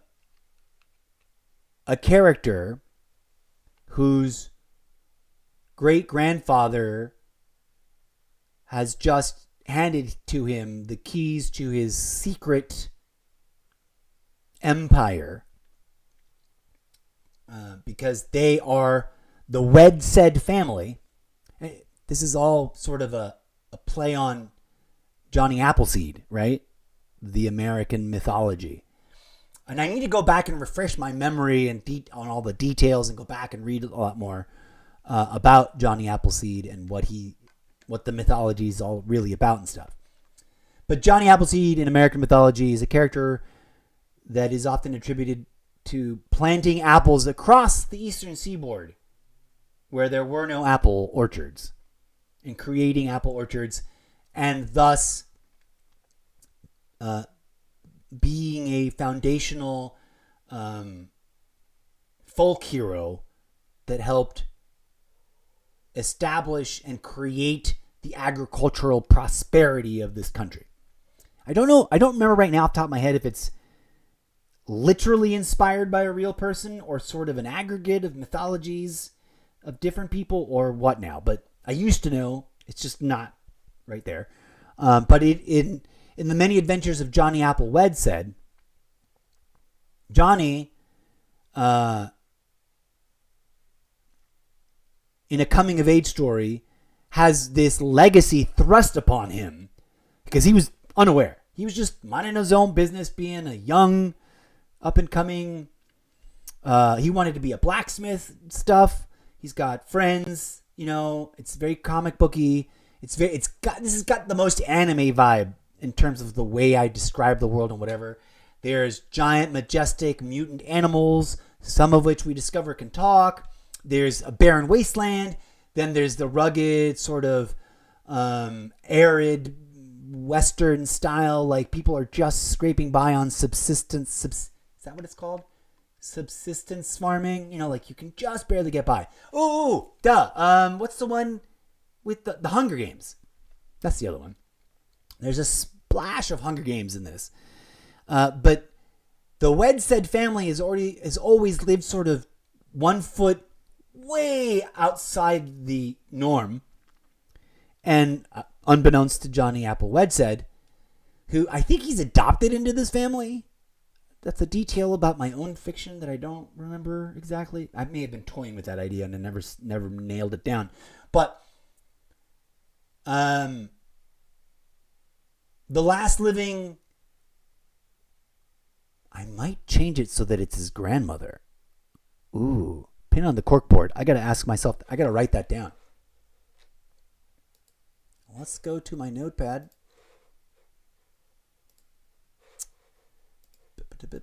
Quick note. For John, I cannot spell. Is it Johnny Apple? I think maybe I put some other name in there. I gotta revisit the actual text to see what is final over on Wattpad. But I might gender swap the grandfather.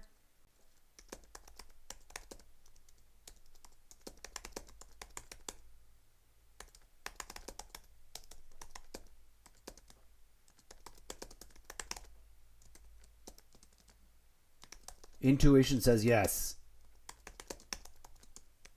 Well, we're going to have to visit that in a hot second and start tweaking things.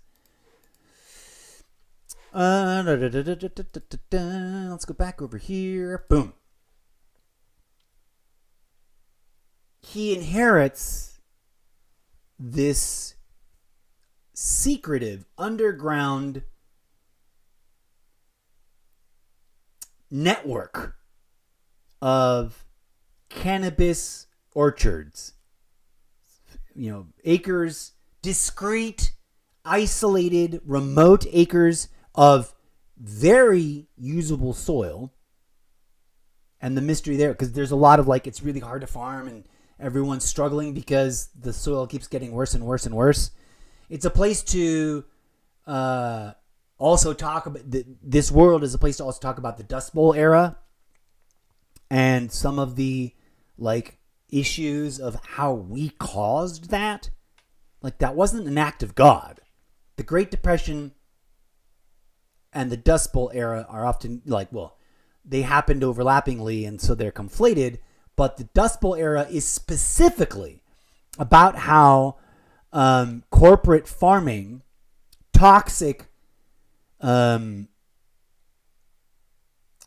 practices in our agricultural industries destroyed the topsoil in these areas that were not quite ready to be arid farmland. They weren't they not arid, fertile farmland. They weren't the American, the colonizers came and said, we can just do whatever we want with this land, and never bothered to study the microbiomes and the ecological systems specific to each territory that they conquered. And so after the first 100 years of this very aggressive, profit-driven, and although it wasn't mechanically industrialized, you can consider it commercially industrialized farming, we stripped all the usable soil and all the nutrients out of it and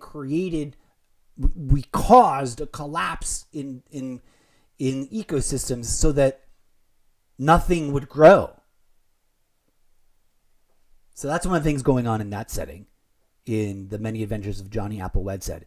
And he finds out upon the passing of his now gender-swapped grandmother, who used to be grandfather, not in the book, but rather in my own writing of it.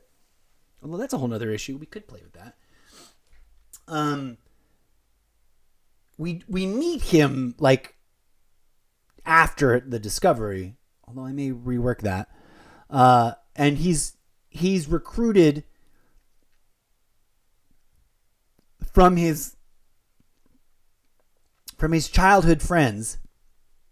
Sorry, I'm combating some hiccups and burps that are having a traffic jam in my gullet right here. He's recruited from his childhood friends that have survived the challenges, because this is not easy living. This is tough. This is not, what's that show? Home on the Prairie or whatever. This is what's that video game where you die of dysentery every 5 minutes? It's that, right? I love that video game. What's it called? I haven't played it in ages. There's supposed to be a really pretty remake of it. The one where you go over the Donner Pass and you got to survive and you almost always end up eating half your party. You know the name of the game. Insert redacted game name here. And they don't know what's actually going on, but he needs make his own little crew of farmers. He's been trained. He's been taught the fundamentals, and now his grandmother has finally like passed away, and it's all on him. And so he's recruited these group of friends, each of which will discover a lot of craziness about themselves, and they go on a long walk to visit because they're all spread out all over the place, so that they're hard to find, and they can continue to grow underground or incognito.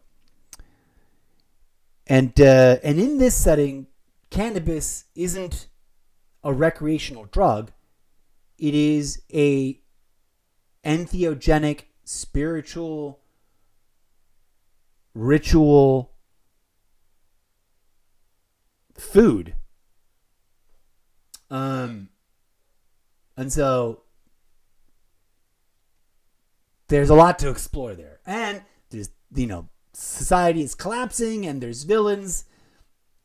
There's land barons who think that it's the homesteaders' fault that the land isn't producing, and that they think that they can take over everyone's family-owned plots, and so there's a whole corrupt campaign to disenfranchise farming families and convert all this stuff into corporate properties, etc., etc. Okay, so pin on the corkboard about that. I don't even remember how we got onto that subject.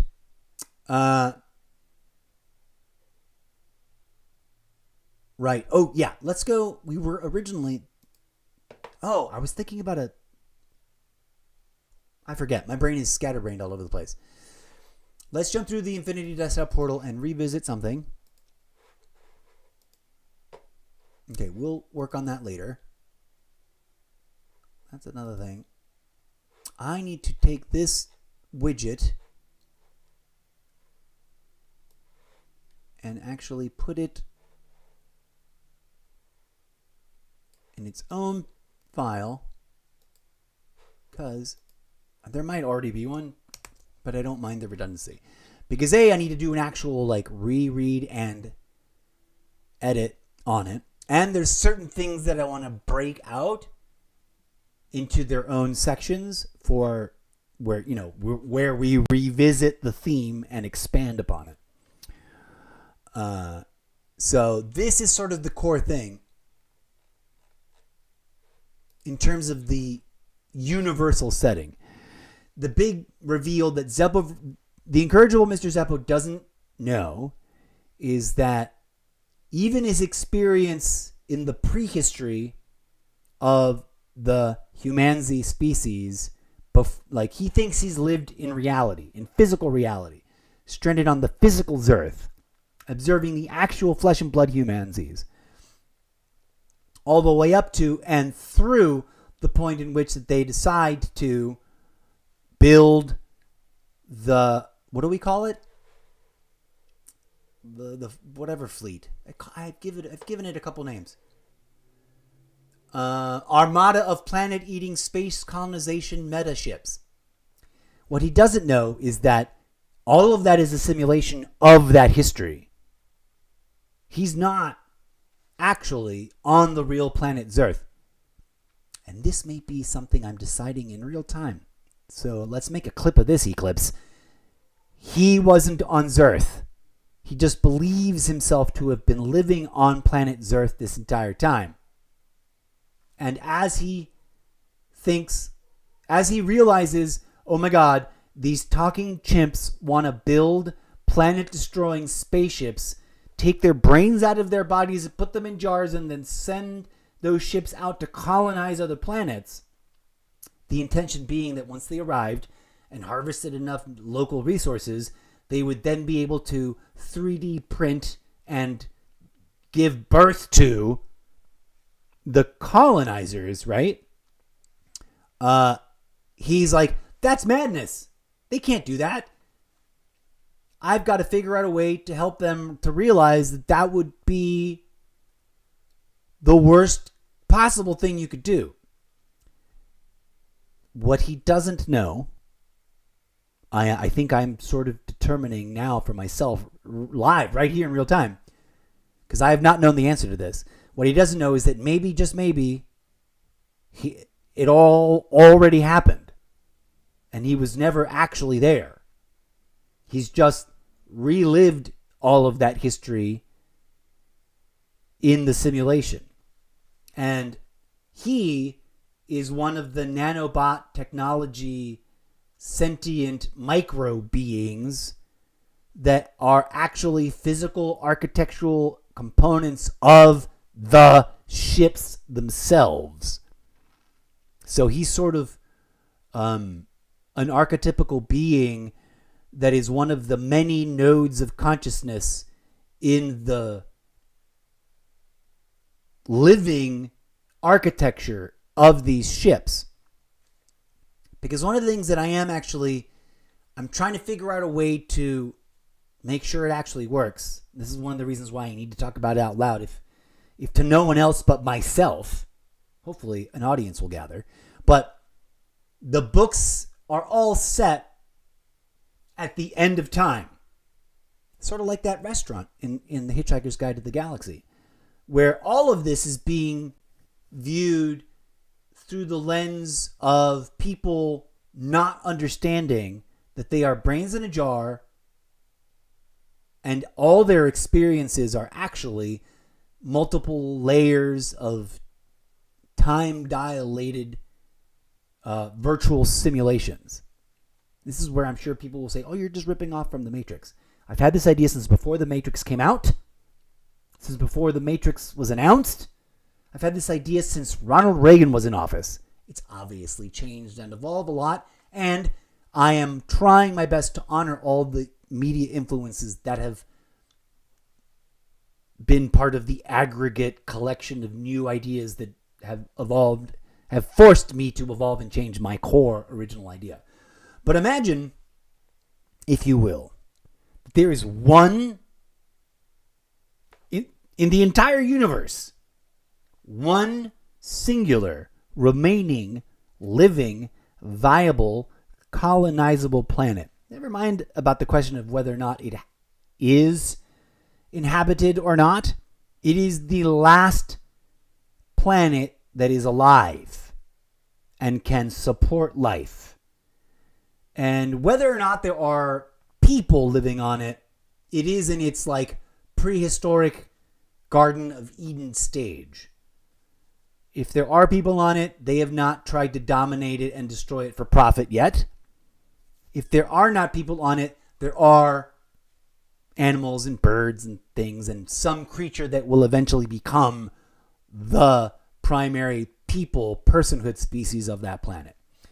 And mind you, for the record, I am of the humble opinion, based on my entire lifetime of observation, that all life, given the fact that it all shares the same genome at the fundamental root core of the genomes, and yet, for example, the human species and the cabbage species are roughly, I think, according to some estimates, it varies, between 69 and 75% genetically identical.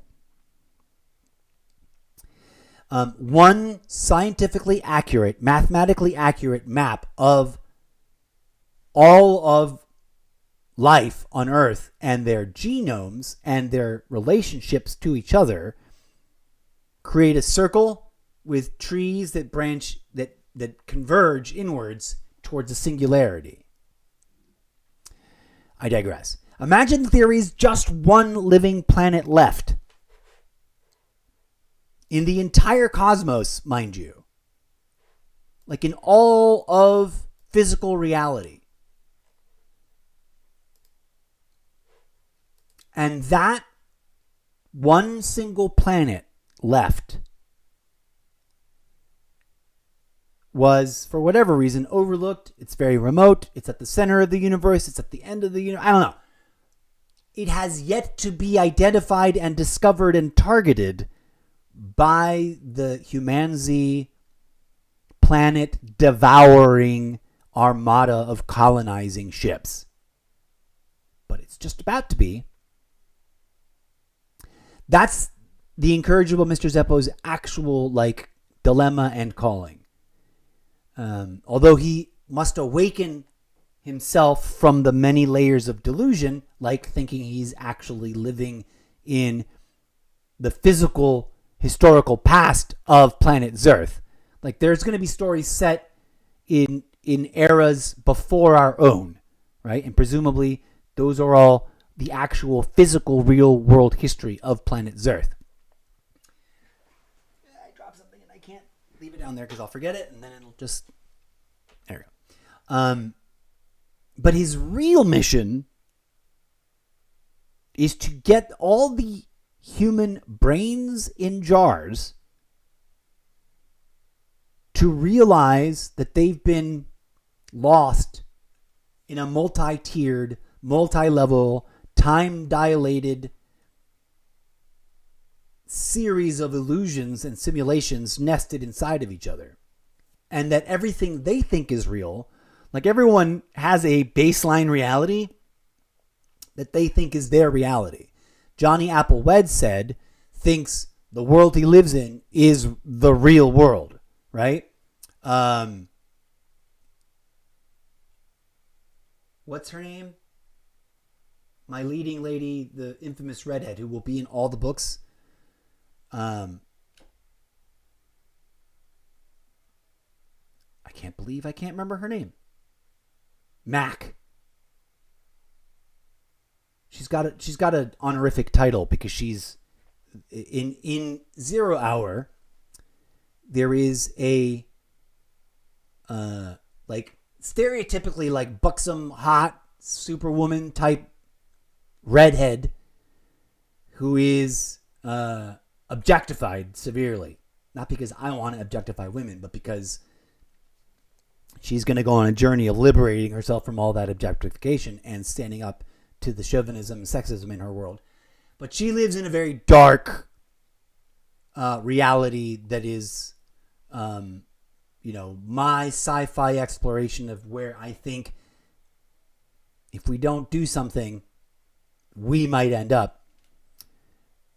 That is theoretically just a generation or two before the world is completely toast and everyone takes their brains out and puts it in a jar and sends it off into space.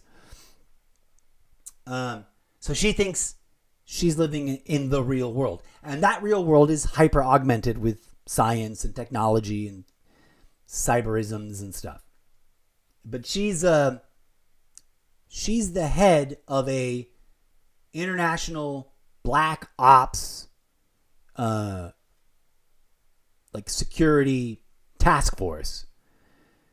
And she is assigned to investigate, identify, and track down this mysterious evildoer that is going to be codenamed something with a Z, or maybe with an X to be like, they're not, as an identifier that they're not right about him. I haven't decided that yet. But she then eventually... There I go dropping things. She then eventually has a whole antagonistic relationship with him where she thinks she's the hero and he's the villain. He believes himself to be an edgy anti-hero and she's the villain for trying to chase him down. And then in the midst of their clashing, they have a little bit of a romance, but it's because of her and the fact that they are like paired up in every book in different ways that they start to realize that they are trapped in all these in like this hallway of mirrors of different action adventure book series. Now in another place, in another book, this may or may not make sense, there's a whole story arc where the incorrigible Mr. Zeppo lives in a world so mundane that no one, like there's no sci-fi, there's no action adventure, there's very little to no literature, and there are no movies. There's a kind of television entertainment, but it's very difficult for me to define it because it's like absent everything we consider television entertainment. But he's in this world, and it's sort of like his own personal journey to realizing that he is living in the simulation as part of the machinery that creates the simulation. But in that adventure, he is recruiting and meeting people who are archetypes. For example, one of the earliest ones is there's a scene already up in the sample chapters. I forget which book I've shoved it in, but it's technically a scene from its own book, but it gets referenced in another book where he meets the writer and tries to recruit him. And when he meets the writer and tries to recruit him, he presents the writer with the book about the writer's life, wherein the person that we are introduced to, that is the writer, is like, what the fuck is this? Because he's never read like a sci-fi action adventure book. Even though there are objects called books, they all serve a completely different purpose. And there's no literature. So like he doesn't understand, how is there a action adventure sci-fi book series about him? But it all comes full circle to this realization that this armada of ships has landed on and devoured, like completely consumed, every viable planet and moon and celestial object that could be harvested for resources and ground it down to the nub. Like imagine a universe where everywhere you would normally see a planet, you see a small, tiny, dead, inert, formerly molten, now cold and solid planetary core, and one of these pyramids with an egg inside of it, armada ships, that has been grinding it down, consuming every molecule down to this inert core. And it's only stopped because it's got an abundance of material, and it's all these ships are malfunctioning, right? They were supposed to find viable planets, consume not one or two, consume the resources of non-viable, non-living planets or celestial bodies without like sophisticated enough life forms where it would be genocide to land and power mine, and then find planets suitable for human life, land, do one last micro round of resource harvesting, and then essentially give birth to the human species all over again as colonizers to that planet by using the stored resources to 3D print, fabricate, clone copy bodies of every brain on board. And mind you, the system provides for the ability, because people need, for living people, for real living people to find fulfillment, we need some fundamental things, right? This is a subject, pin on the corkboard, that we are literally living through a socio-political, ideological debate about.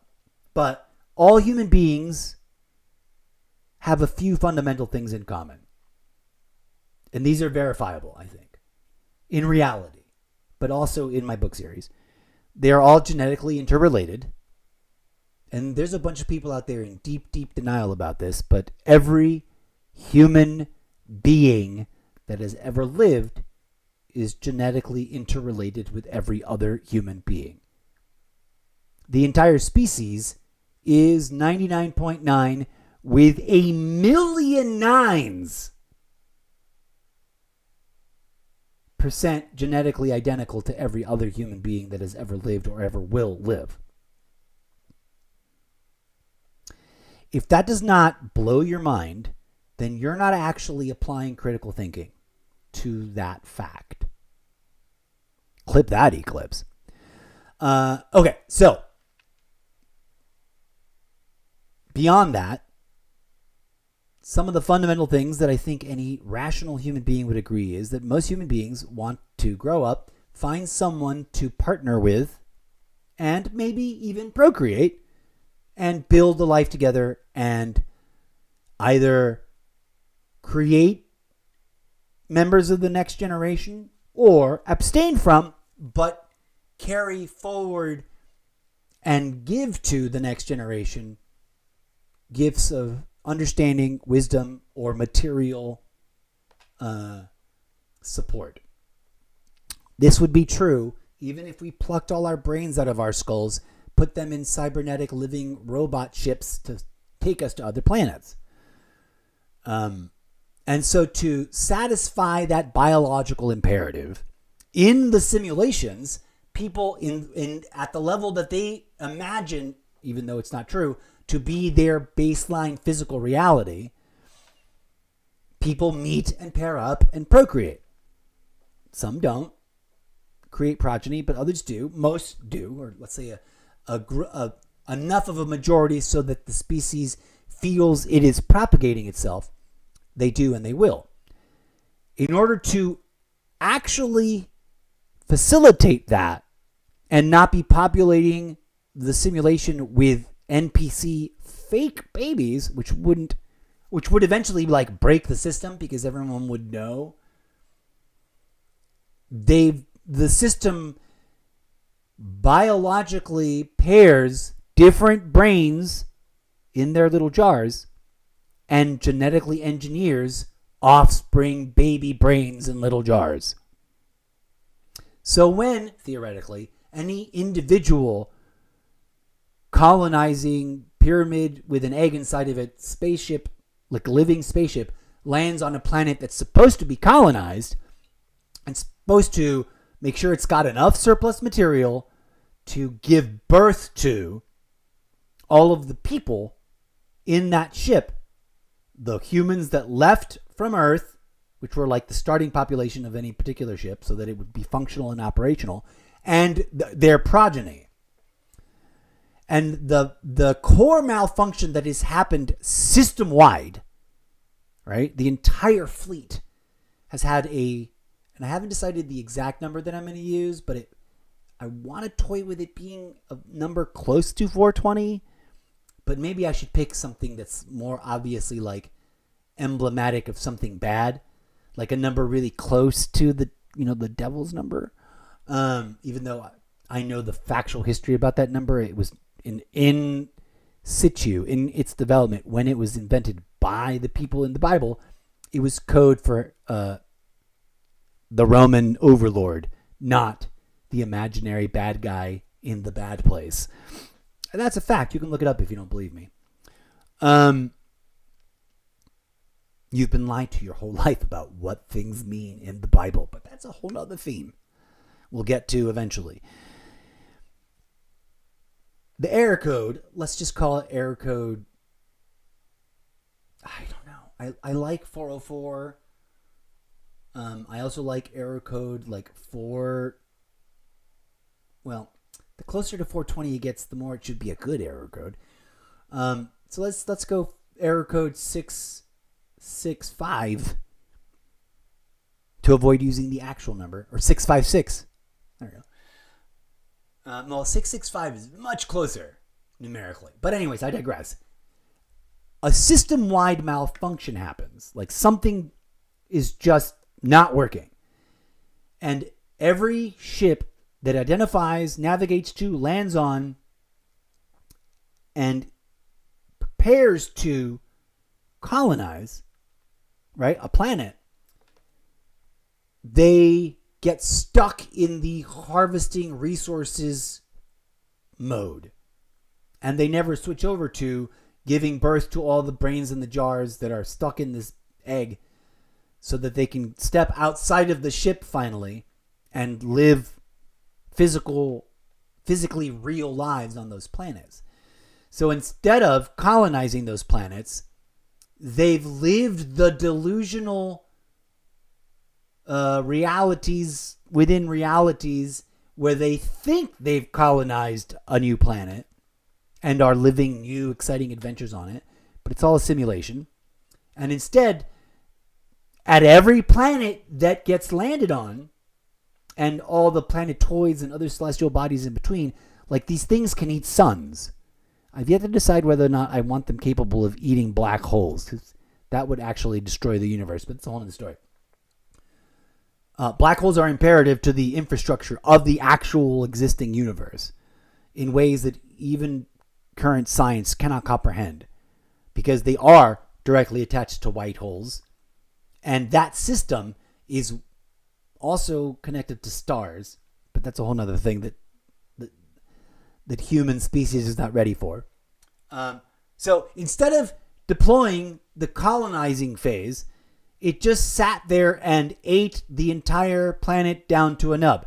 That's happened to every planet, every meteor, every asteroid, everything, every moon, every celestial body large enough to be worth harvesting has been harvested until the ship can just sit on it. And there's nothing left but because it just kind of goes around and around and around and around and around and around. Now it can't do it anymore, because if it does, there will no longer be a thing for it to be sitting on. And it's every single ship in the Armada, which can replicate, by the way.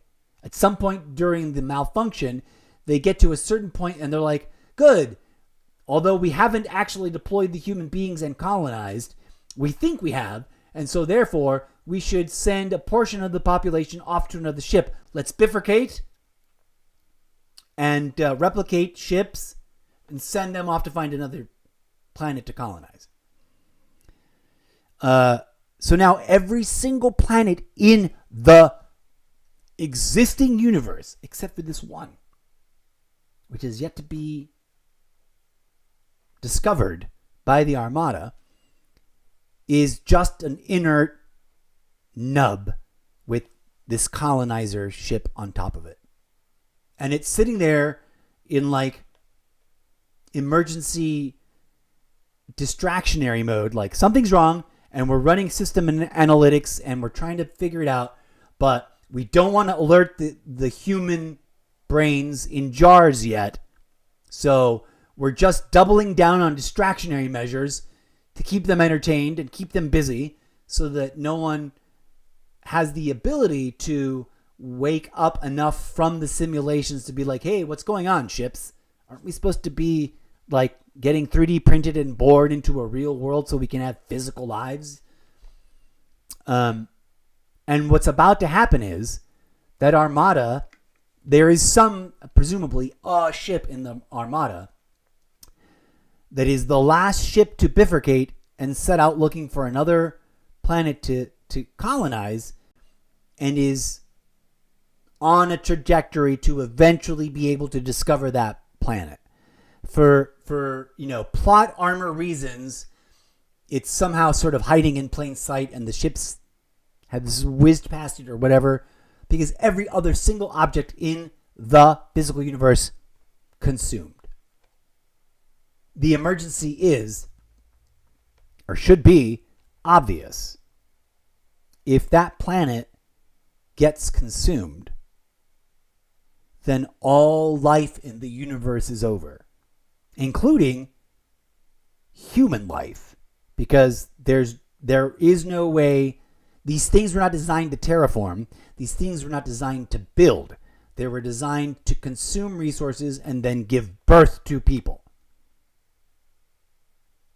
And then disassemble themselves and reassemble themselves as the embodiments of all the cybernetic artificial robot entities that were the living infrastructure and architecture of the ships.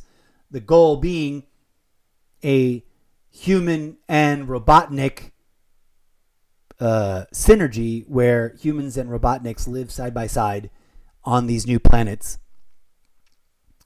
None of that has happened, and there is only one viable living planet left. And so the incorrigible Mr. Zeppo, at some point, he goes through a really long, complicated, multi-reality journey to eventually realize, oh, that's what's going on, we have to stop. We have to shut this down. We have to figure something out. What are we going to do? Because, like, if there's only one planet, there's now billions upon billions upon billions upon. We need, like, a bigger number. We need a bigger number designator. Just Googleplexes. I don't know how big it would get, but how many people live on the planet now? I don't remember. The population of Earth is what? Approaching 8 billion, right? I think. Forgive me if I'm wrong. Imagine, let's say, that by the time they leave Earth, the population has exponentially exploded to, let's pick a funny number, 42 billion. And every time, so the ships that leave, well, I guess maybe some people don't make it. Somewhere in something I wrote, my brain is remembering that I left, like, some people didn't make it. But let's use 42. Let's say there's more than 42 billion people on the planet, but only 42 billion people make it into the ship. The rest left behind because they are, whatever, not cool enough. We get into, like, class warfare issues and stuff there.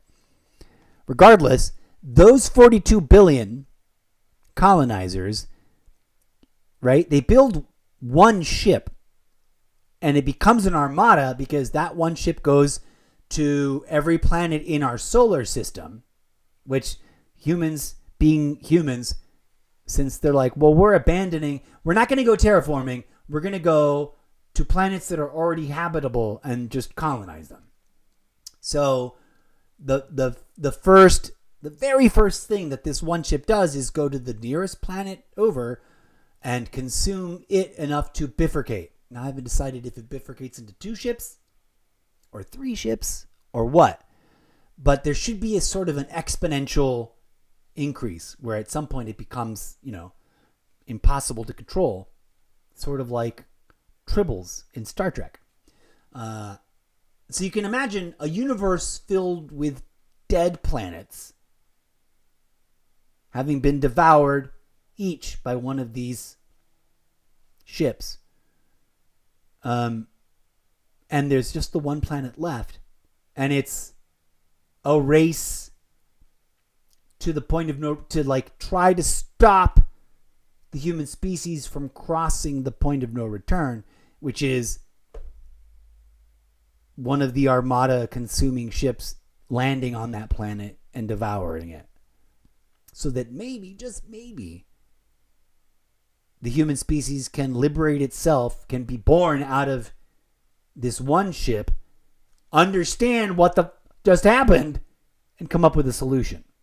Because so far, the collective computing power and everything, and there's even somewhere in there, in the mess of it all, there are human beings that know, but those human beings live in a weird place, like they're still brains in jars, and they know that they are brains in jars, but they can't interact with the human beings who are living in the simulations because they would break the delusion, right?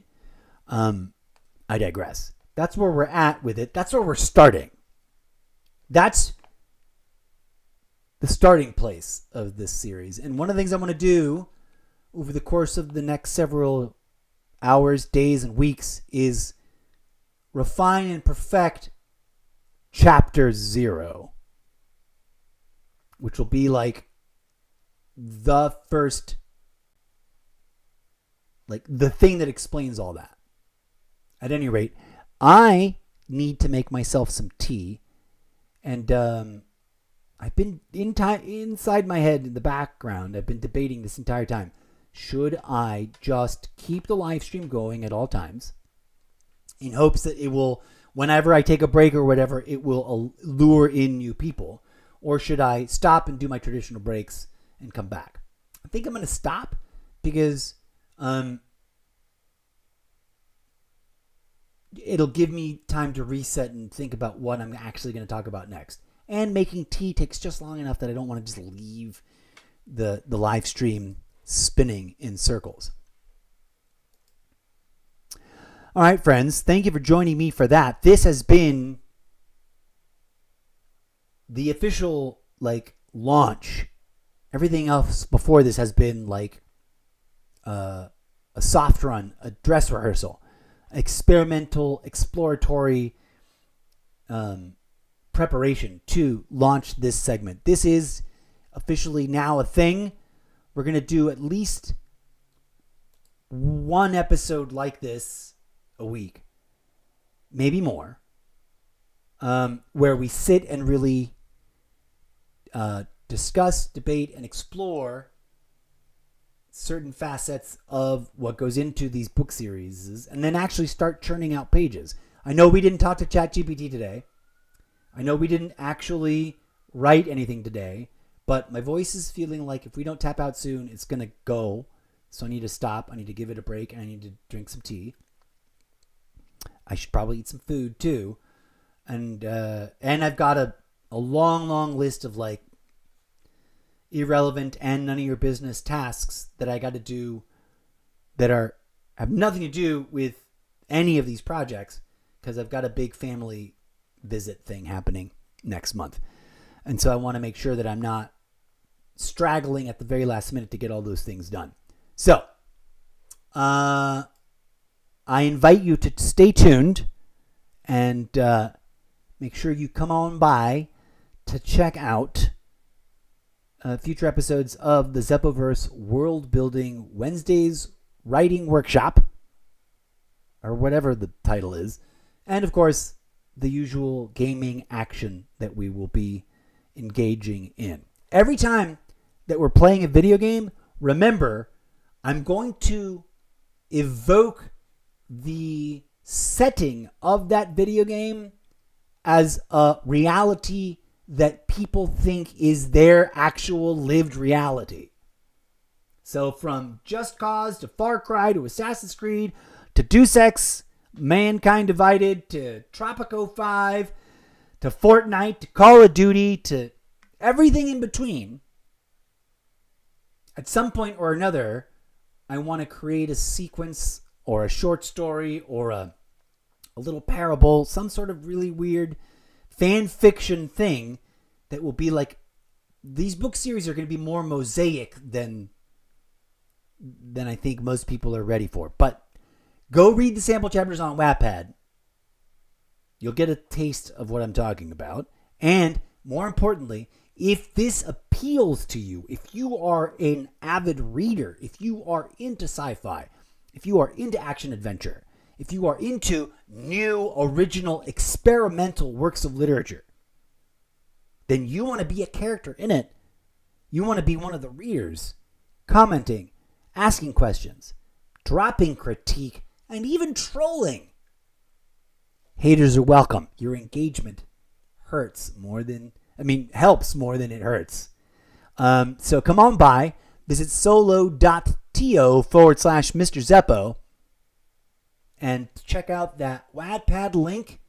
Get yourself a free account and start reading and start dropping questions and start dropping commentary. Not just because it would help, but because all of that will be a working MacGuffin in the book series. And if you don't know what a MacGuffin is, pin on the corkboard. There's some videos and some episodes I've already discussed. Oh, I wish I had working MacGuffin video queued up. I should find that, re-download it, and have it ready to go on my iPad because it's applicable.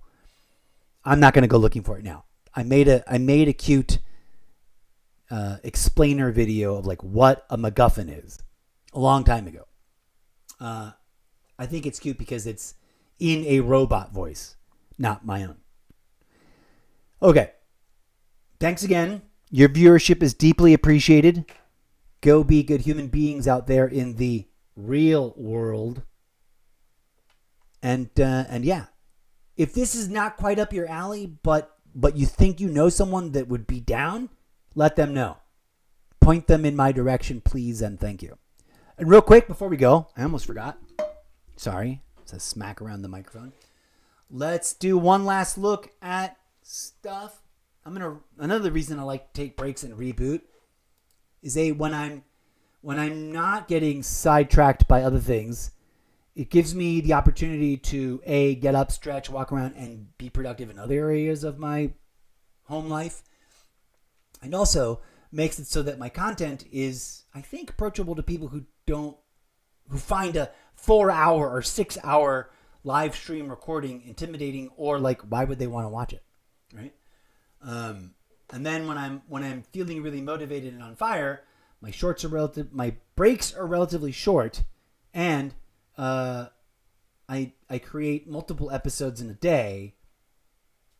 But that's also driven by the fact that the Magic Movie Loop Maker doesn't like it when I put in multiple video games in one video. Otherwise, I'd be playing Black Ops 6, and then, I would be doing episodes where I go through all the Call of Duty games back to back to back. What are we doing? Oh, right. We're about to do TikTok Live real quick. Final TikTok roll call of the day. Here we go. Stacy Bug was the last person that joined. Thank you so much for dropping by. A total of 21 viewers so far. Thanks for watching. Stay tuned for more. Forgive any redundancy when I drop the Magic Movie loops made from this past and future episodes. But that's the way the market tumbles, right? That's the way we're supposed to commodify ourselves. I'll be back soon enough with more Zeppoverse world building Wednesday writing workshop action, plus a little more gaming, video gaming action as well. I'm going to stop rambling. I don't know what else to say. I've said goodbye too many times. DJ Zed, were you playing music or not? I thought you were, but then I looked down and it wasn't moving. There we go. Okay. Peace out, folks. Be back relatively soon. Thanks again. Hasta la vista. I'm going to stop rambling now.